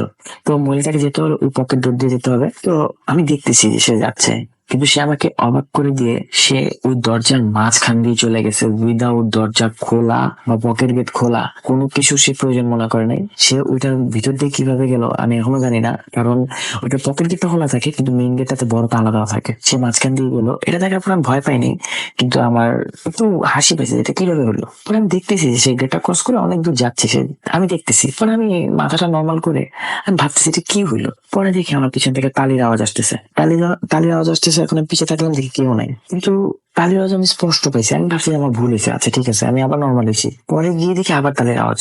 পরে এবার আমি পিছিয়ে থাকি, দেখি কেউ নাই। এরপরে পঞ্চ পড়লে, যে হাঁটলে, দ্রুত হাঁটলে পায়ে একটা বাড়ি খাওয়ার আওয়াজ হয়, ওই আওয়াজটা আমি পাইতেছি, কিন্তু পিছনে কেউ নাই।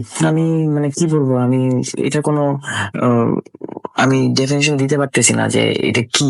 পরে আমি সামনে তাকালাম, এরপরে দেখি কি যে তালির আওয়াজটা আস্তে আস্তে আমার কাছে আসতেছে। পরে আমি পিছিয়ে তাকাই, যতবার তালির যাওয়ার আওয়াজ আমি পাইছি, আমি ততবারই পিছিয়ে তাকাইছি, বাট কাউকে আমি পাইনি। এতটুকু পর্যন্ত ঠিক ছিল। কিন্তু এরপর যে কাহিনীটা হলো সেটা হচ্ছে যে আমাদের পকেট গেটটা খুললে, মানে পিছনের গেটের পকেট গেটটা খুললে সে দেয়ালের সাথে বাড়ি খায়। তো সে বা সামথিং, মানে অনেক জোরে দরজাটা খুলছে কেউ, এবং সেটা দেয়ালের সাথে বাড়িয়ে গেছে। আমি সাথে পিছিয়ে তাকাইছি, দেখি কেউ নেই। পকেট ডোরটা খোলা, কিন্তু ওখানে কেউ নাই। এবার আমি ভয় পাইছি, রিয়েলি আমি ভয় পাইছি।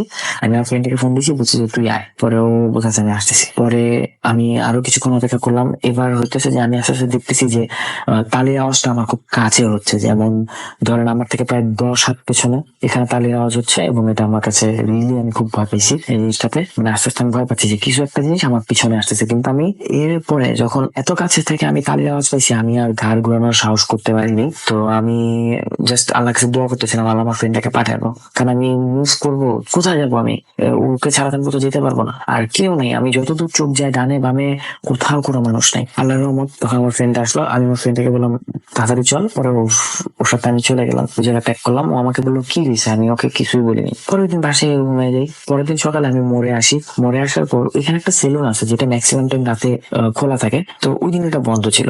পরে আমি আমার সেলুনটাতে গিয়ে ভাইটাকে জিজ্ঞেস করলাম যে কেন বন্ধ ছিল। সে নাকি বাড়িতে গেছিল। পরে আমি তাকে স্টোরিটা বলি, সে বলছে যে না ঠিক আছে, তুমি যেটা বলছো এটা অনেকেই দেখছে, আমিও দেখছি।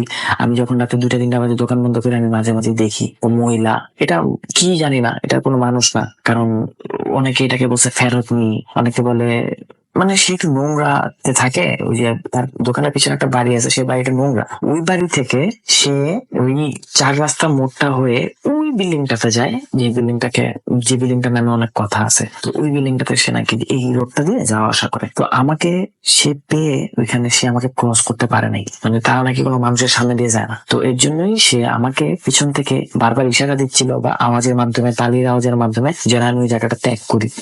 তো সে আমাকে বললো, আমার বড় ভাইটা বললো যে তুমি ভালো করে তুমি চলে গেছো, হয়তো বা আর কিছুক্ষণ হলে তোমার কোনো ক্ষতিও হইতে পারতো। কারণ এই জিনিসটাই নাকি ওইখানে একটা দারোয়ানকে বা ওই অ্যাপার্টমেন্ট, ওই বিল্ডিং কেয়ারটেকারকে অ্যাটাক করছিল, এরকম কথাই শোনা যায়। তবে আল্লাহর ওই রহমত ছিল, আমি বেঁচে গেছি।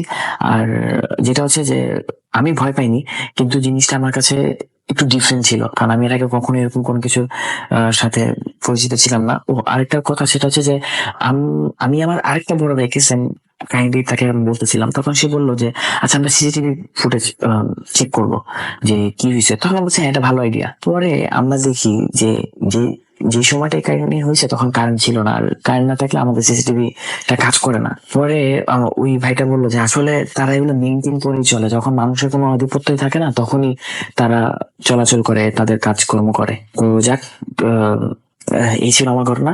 সবাই আমার জন্য দোয়া করবেন। আসসালামু আলাইকুম। FM. The night comes alive with Graminphone.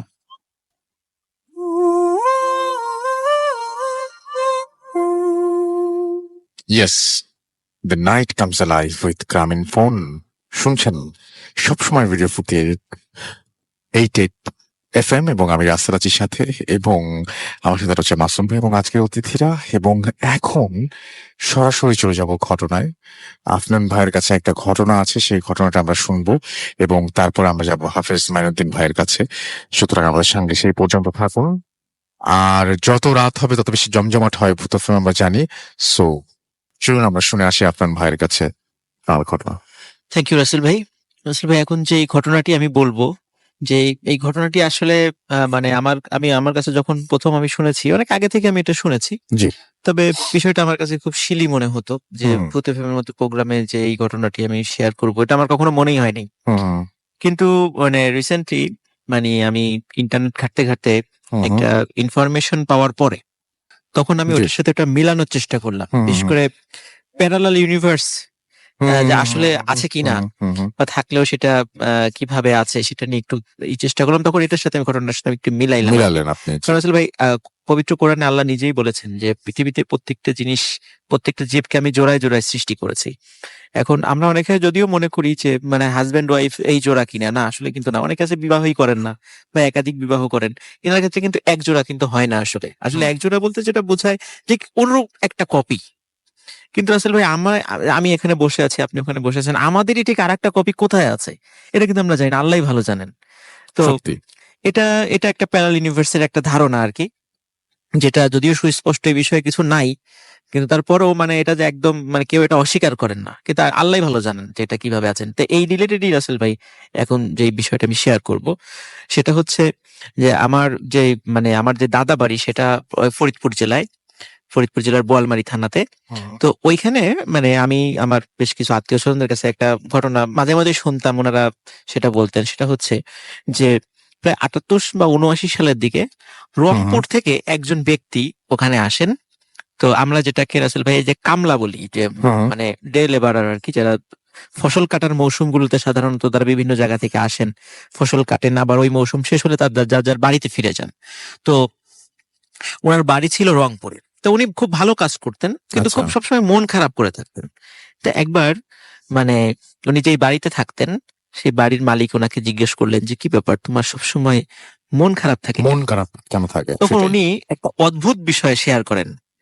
তো সেই বিষয়টি হলো রাসেল ভাই, ওনারা 2 ভাই ছিলেন, উনি ছিলেন বড় ভাই। হুম তো ছোট ভাই বড় ভাই দুইজনই বিবাহিত ছিলেন, ওনার 2টা সন্তান ছিল। তো উনি ছোট ভাই বড় ভাইয়ের ঘরও ছিল আলাদা।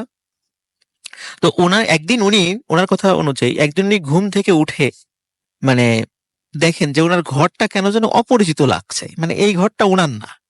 তো উনি ঘর থেকে বের হয়ে এসে দেখেন যে উনি ওনার ছোট ভাইয়ের যে ঘর সেটাই শুয়ে আছেন। তো ওনার স্ত্রীকে ঘুম থেকে দেখে তোলেন, বলেন যে কি ব্যাপার, রাতের বেলা কি আমাকে ছোট ভাইয়ের, তুমি এবং আমি কি ছোট ভাইয়ের ঘরে চলে আসছি নাকি? তো বলেন না, ছোট ভাইয়ের ঘর তো এটা না। ছোট ভাই কেন, মানে ছোট ভাই কেন, তুমি তো ছোট ভাই, তো অন্যজন তো বড় ভাই, আর এই ঘর তো তোমারই ঘর।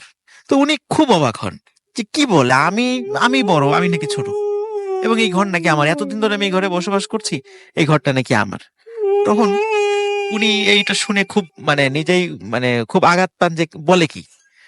তখন বলেন, ওনার আবার 2টা সন্তান ছিল, উনি ওনার স্ত্রীকে বলেন আচ্ছা ওরা কি ঘুম থেকে উঠেছে, ওদেরকে ডাকো। তখন বলে যে ওদেরকে ডাকবো, ও তো মানে বড় ভাইয়ের সাথে ঘুমাইছে। বড় ভাইয়ের সাথে ঘুমাবে কেন? বলে মানে কেন, ওটা তো তার বাচ্চা, তার সাথে ঘুমাবে না? বলে না, এই বাচ্চা তো আমার। তখন তার স্ত্রী বলে যে এই বাচ্চা একজনের বয়স 5 বছর, একজনের বয়স 7 বছর, তোমার হয় কেমন, তোমার আমার বিয়ে হয়েছে তো 1 বছর। তখন উনি তো মানে খুব অবাক হন এবং রীতিমতো বাসা বাড়িতে ঝগড়াঝাটি শুরু করে দেন। এবং আশ্চর্য বিষয় রাসেল ভাই দেখেন, ওই 2টো বাচ্চা বাইরে বের হয়ে এসে তাকে চাচা চাচা বলছে। তো এইটা দেখার পরে মানে বাড়ির সব লোকজন একটা মানে ডিসিশনে আসেন যে এই রাতের বেলা কেউ হয়তো বা জিনে ধরেছে বা এমন কোনো ঘটনা ঘটেছে যে সে পাগল হয়ে গেছে। আচ্ছা। তো উনি যাই হোক বাড়ির লোকদের সাথে ঝগড়াঝাটি করে চিন্তা করেন যে যাক, সূর্য উঠে গেছে, এখন মাঠে যেতে হবে। ওই সময় ফসল কাটার মৌসুম ছিল তার এলাকায় ওই সময়। হুম তো উনি ফসল কাটার জন্য আমরা যেটাকে মানে কাঁচি বলি আর কি, Right. কাঁচি নিয়ে উনি হুম। মাঠে গিয়েছেন ফসল কাটার জন্য। ধানও পাক ধরেছে। এখন উনি যেই ক্ষেতে ফসল কাটা শুরু করেছেন, হঠাৎ করে একজন ব্যক্তি এসে বলছে, এই করো কি করো কি? তো কেন? বলে যে আমার ক্ষেতের ফসল তুমি কাটছো কেন? তুমি তোমার খেতে যাও। বলে কি বলো, আমার এই ক্ষেতে আমি ফসল লাগাইলাম, বড় করলাম, পাক ধরেছে, এখন আমি ফসল কাটবো না? বলে না, এই ক্ষেত তোমার না, এই ক্ষেত আমার, তোমারটা ওই পাশে। এখন এইটা বলার পরে উনি তো রীতিমতো তার সাথে ঝগড়া জুড়ে দেন। তখন এক পর্যায়ে হাতাহাতি মারামারিও হয়। তখন তারা ওই এলাকার স্থানীয় চেয়ারম্যানের কাছে যা নালিশ করেন। চেয়ারম্যান সবাইকে মানে ডাকে, উভয় পক্ষকে। তো সব কথা শুনে তখন চেয়ারম্যান বলে যে তোর সব তো ঠিকই আছে, ওই জমি তো তোমার নয়, তোমার জমি তো অন্যটা, এটা তো সবাই জানে। তো বলে যে তুমি তোমার দলিলটা নিয়ে আসো। তখন বলে যে হ্যাঁ, আমার দলিলেও আমার নামই আছে, এই হুম। জমিটা আমার। সত্যি আসলে দলিলটা আনার পরে উনি যদিও ক্লাস 6 পর্যন্ত পড়েছিলেন, দেখে যে আসলে দলিলে কিন্তু ওই জমিটা ওনার নয়, আচ্ছা। ওইটা কিন্তু ওই যে যেই ওই কৃষকটা যেই জমিটা দেখিয়ে দিয়েছে সেটাই তার। হুম হুম। এটাতে উনি আরো অবাক হন এবং চেয়ারম্যান থেকে শুরু করে সবাই এই সিদ্ধান্তে উপনীত হয় যে তার মস্তিষ্ক বিকৃত হয়ে গেছে, সে রীতিমতো একজন বদ্ধ পাগল, হুম হুম। তাকে অবশ্যই এখন মানে পাগলাগারদে পাঠাতে হবে। আচ্ছা। তখন তাকে পাবনা মেন্টাল হসপিটালে পাঠিয়ে দেওয়া হয় জোর করে। হুম হুম। সেখানে পাঠিয়ে দেওয়া, সে বলে আমি পাগল না, কিন্তু তার যে আচরণ ছিল, এই অদ্ভুত টাইপের আচরণ, এত কিছু পরিবর্তিত হয়ে যাওয়া, তা আসলে এটা তো আমরাও তো বলবো যে আসলে তার মাথা খারাপ হয়ে গেছে। হুম হুম। এরকম যদি আমাদের সামনে এরকম ঘটনা ঘটতো।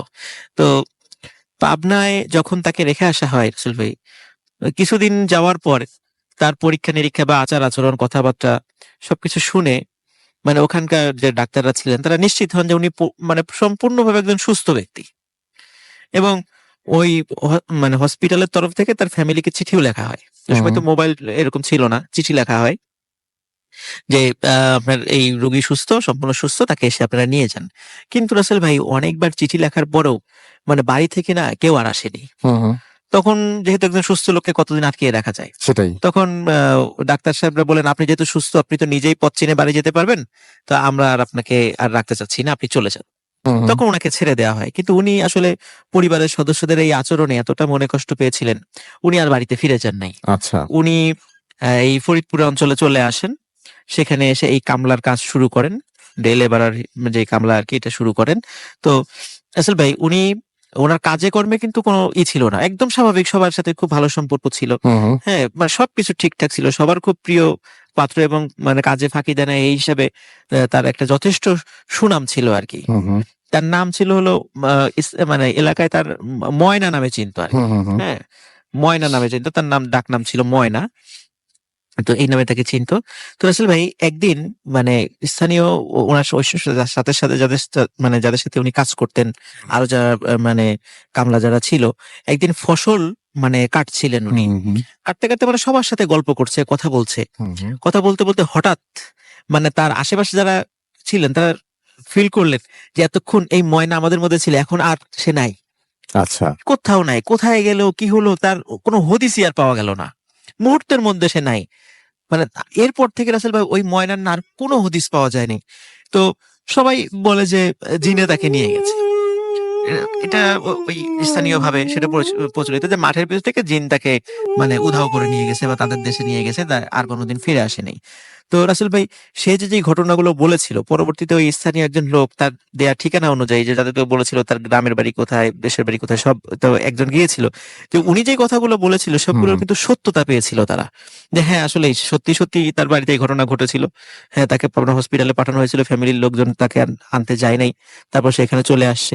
এই যে রাসেল ভাই তার সাথে এই ঘটনাটা ঘটে যাওয়া, হঠাৎ করে তার উধাও হয়ে যাওয়া, এই বিষয়টা আসলে স্বাভাবিকভাবে দেখলে আমরা একটা জিনের কাজটা যেভাবে এরকম মনে করতে পারি যে একটা মানসিক একটা সমস্যা হতেই পারে। রাসেল ভাই 2008 সালে একজন স্প্যানিশ মহিলার সাথে একটা ঘটনা ঘটেছিল স্পেনে, যে উনি হঠাৎ সকালবেলা ঘুম থেকে উঠে দেখেন যে উনি যে চাদরটা গায়ে শুয়ে আছেন, যে রাত্রে যে চাদরটা পরে শুয়েছিলেন, সকালে উঠে দেখেন না সেটা অন্য চাদর। তো উনি মনে করেন হয়তো বা হতেই পারে, সে ভুলে গেছে।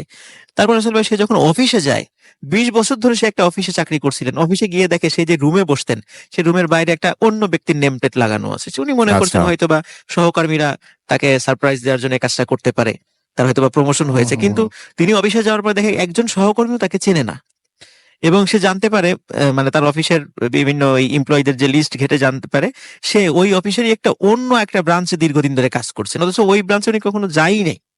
আচ্ছা। তো তারপরে উনি চিন্তা করলেন উনি মনে হয় বড় ধরনের কোনো মানসিক রোগে আক্রান্ত হয়েছেন, উনি ডাক্তারের পরামর্শ নেন, ডাক্তার বলেন উনি সম্পূর্ণরূপে সুস্থ। রাইট। তো উনি যখন আবার বাড়িতে যান, বাড়িতে যাওয়ার পরে তার ফ্যামিলির লোকজনের সাথে কথা বলা, কিছু কিছু বিষয় যখন উনি বলা শুরু করেন, তখন ফ্যামিলির লোকজন বলে যে এই ধরনের ঘটনা তো আমাদের এখানে কখনো ঘটেই নেই ফ্যামিলি, তুমি এগুলা কোত্থেকে অবতারণা করো। ফ্যামিলির লোকজন মনে করে যে মানে তার মনে হয় মাথায় সমস্যা হয়ে গেছে। তারপর রাসেল ভাই ওনার যেই মানে বয়ফ্রেন্ড ছিল তাকে একটা মানে তাকে ফোন করেন, কিন্তু দেখা যায় রাসেল ভাই উনি প্রায় 7 বছর ধরে ওর সাথে এই ফোন নাম্বারে কথা বলছেন, কিন্তু উনি যখন ফোন করার পরে দেখা যায় যে এমন একজন মানে একজন সম্পূর্ণ অপরিচিত ব্যক্তি ধরেছে এবং বলছে যে আমি তো এই ফোন প্রায় 12-13 বছর ধরে একই নাম্বার ব্যবহার করি, এবং সম্পূর্ণ অপরিচিত ব্যক্তি।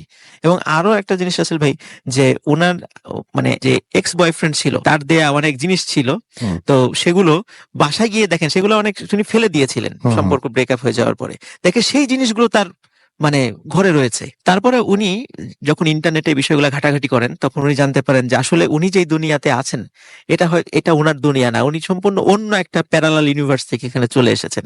যদিও সেটাই। রাসেল ভাই এটা এটা কিন্তু কিন্তু খুব অদ্ভুত একটা ঘটনা। হ্যাঁ, এটা এবং যদিও আমরা আমি- এটা কোনো বৈজ্ঞানিক ব্যাখ্যা দিতে পারবো হ্যাঁ, না, হ্যাঁ, হ্যাঁ। কিন্তু এরকম ঘটনা যে আসলেও ঘটতে পারে। এবার কখন যে এক দুনিয়া থেকে আরেক দুনিয়া ভেদ করে আপনি চলে যাবেন, কারণ ব্যাপারটা আসলে ভাই, এই যে, অনেকটাই অন্যরকম। আইনস্টাইন, নিউটন, ওনারাও কিন্তু এই প্যারালাল ইউনিভার্সের একটা ধারণা দিয়েছেন। ইউনিভার্সের ঘটনা, প্যারালাল ইউনিভার্সিটির বর্ণনা অনেকেই দিয়েছেন, এবং আমি গত সপ্তাহেও এটা নিয়ে একটু আলোচনা করেছিলাম। আমরা ভবিষ্যতে হয়তো আবারও আলোচনা করব। Thank you very Thank much you, আপনার রাসেল ভাই, ভাই, এই ছিল থ্যাংক আমার ইউ ঘটনা। আপনার ঘটনার জন্য। এবং আমি ছোট্ট একটা ঘটনায় আবার যাব, যে ঘটনাটি আমাদের একজন লিসেনার পাঠিয়েছেন, এবং সেই ঘটনাটি একটু পড়ে শোনাচ্ছি। ডিয়ার রাসেল ভাই, আশা করি আল্লাহ তাআলার রহমতে ভালো আছেন, অশেষ রহমতে ভালো আছেন। আমি নাফিউর রহমান নিশাত, আমার দেশের বাড়ি নওগাঁ। আমি বগুড়া জেলা সদরে, আমি বগুড়া জেলা স্কুলের ছাত্র। তারপর তিনি ফোন নাম্বার দিয়েছেন।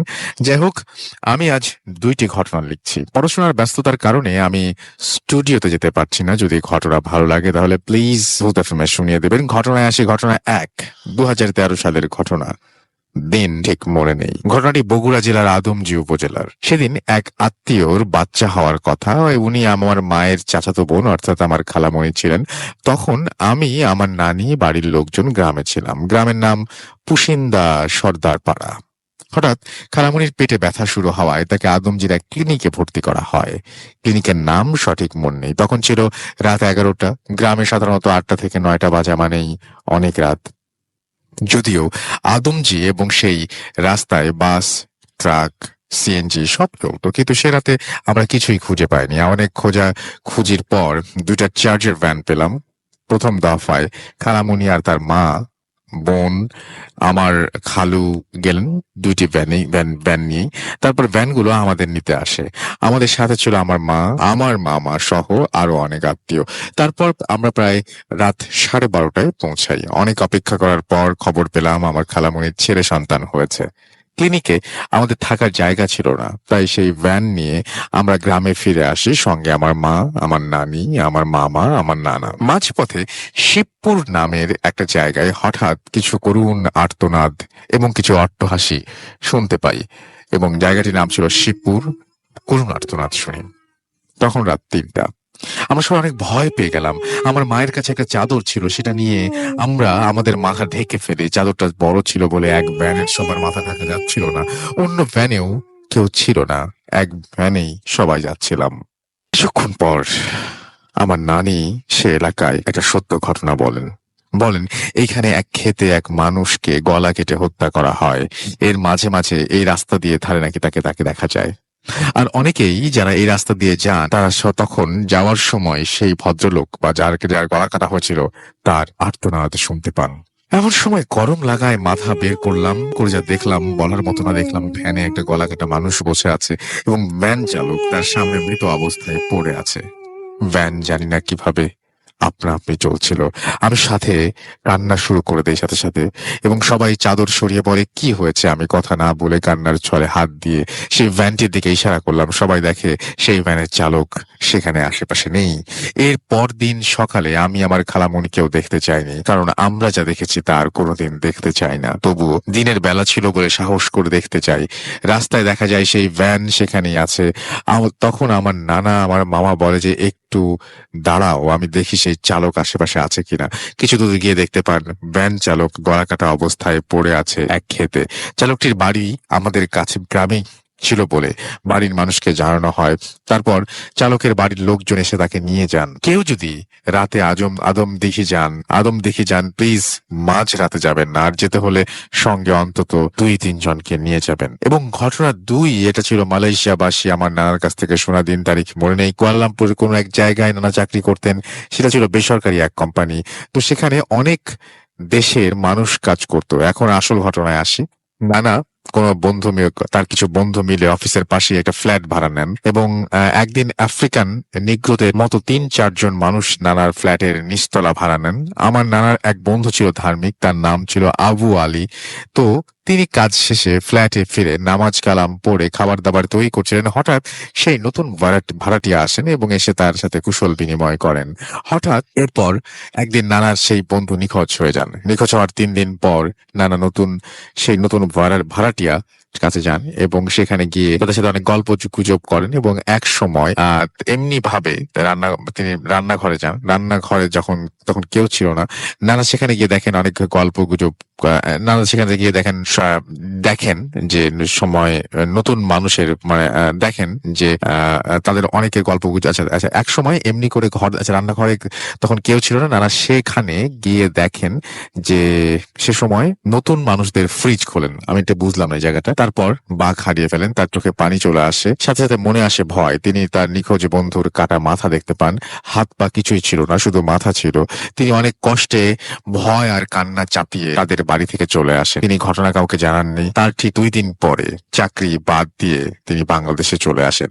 এই ছিল আমার সেকেন্ড ঘটনা। এগুলো ভালো লাগলে, যে কোনো একটি ভালো লাগলে ভূত এফএম বলবেন। খোদা হাফেজ। আমার 2টি ভালো লেগেছে এবং আমি 2টি ঘটনায় শেয়ার করলাম। আশা করছি ভবিষ্যতে আপনার কাছ থেকে আরো ঘটনা পাবো। যাই হোক, আমরা একটা ছোট্ট বিরতিতে যাচ্ছি এবং বিরতির পরে আবারও ফিরে আসবো। সেই পর্যন্ত আশা করছি আমাদের সঙ্গেই থাকবেন। স্টে টিউন টু রেডিও ফুর্তি 88 FM and do ফুর্তি। Bhoot FM. The night comes alive with Gramophone.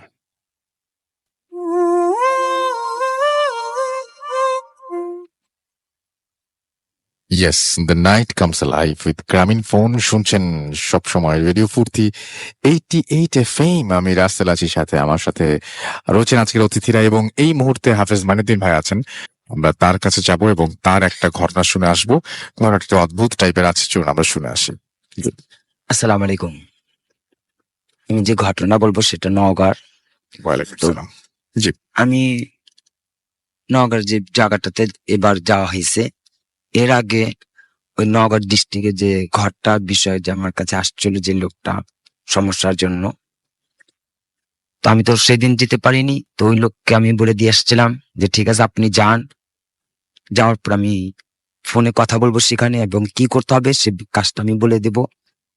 যে সেইখানে যাওয়ার পর আমাকে কল করেন এবং সেখানে আমি তাকে বলছি যে যে ঘরটাতে আপনার সমস্যা হইতেছে সেই ঘরের প্রধান যে দরজাটা এটা আমাদের একটি পর্দা দিয়ে দিবেন এবং অবশ্যই সেই ঘরটাতে জিন থাকবে না কে থাকবে তার জন্য একটা প্লেটের মধ্যে কয়েকটা মিষ্টি দিয়ে আপনি চলে আসবেন। তো তখন সেই লোকটা বলতেছে যে আমাকে ফোন করে যে আমি তো খুব ভয় পাইতেছি, তো সেই মুহূর্তে কি করা যায়। তা বললাম আপনার কোনো ভয় নেই, আমি দেখতেছি, আপনি কাজ করে যান। তখন সেই লোকটা যখন মিষ্টি নিয়ে এবং দরজার সামনে দিয়ে পর্দাটা দিল এবং ঘরের ভেতরে যে মিষ্টিটা দিছে, উনি কিছুক্ষণ পরে দেখতেছে যে মিষ্টিটার ভিতরে 3-4টা মিষ্টি দিছিল, 3টা মিষ্টি নাই, শুধু একটা মিষ্টি রয়ে গেছিল। আচ্ছা। এবং সবচেয়ে বড় যেটা আশ্চর্য হয়, উনি যে ভয় পাইতেছিল সেই এলাকায় ওই জায়গাটার মধ্যে কোনো কুকুর ছিল না, কিন্তু সেই মুহূর্তে তাকে একটা কুকুর পাহারা দেয়। সেই ছেলেটা যতক্ষণ পর্যন্ত ওই ঘরটাতে ছিল কাজ করছে এবং সে যতক্ষণ পর্যন্ত ঘরে নিজে ফেরে নাই, সে কুকুর তাকে পাহারা দিছে ঘর পর্যন্ত। তার নিজ বাড়িতে যখন আসে, সে নিজ বাড়িতে আসা পর্যন্ত সেই কুকুরটা তার পেছনে পেছনে করে এসে তারপর চলে যায়। সেই ছেলেটা অবাক হয় যে এইখানে তো কোনো কুকুরই ছিল না, এখন কি ভাই আসলো আর এই কুকুরটা আমার বাড়ি পর্যন্ত কেন সে তারপর কোথায় চলে গেল। এটা আমার সাথে ফোনে কথা হয়।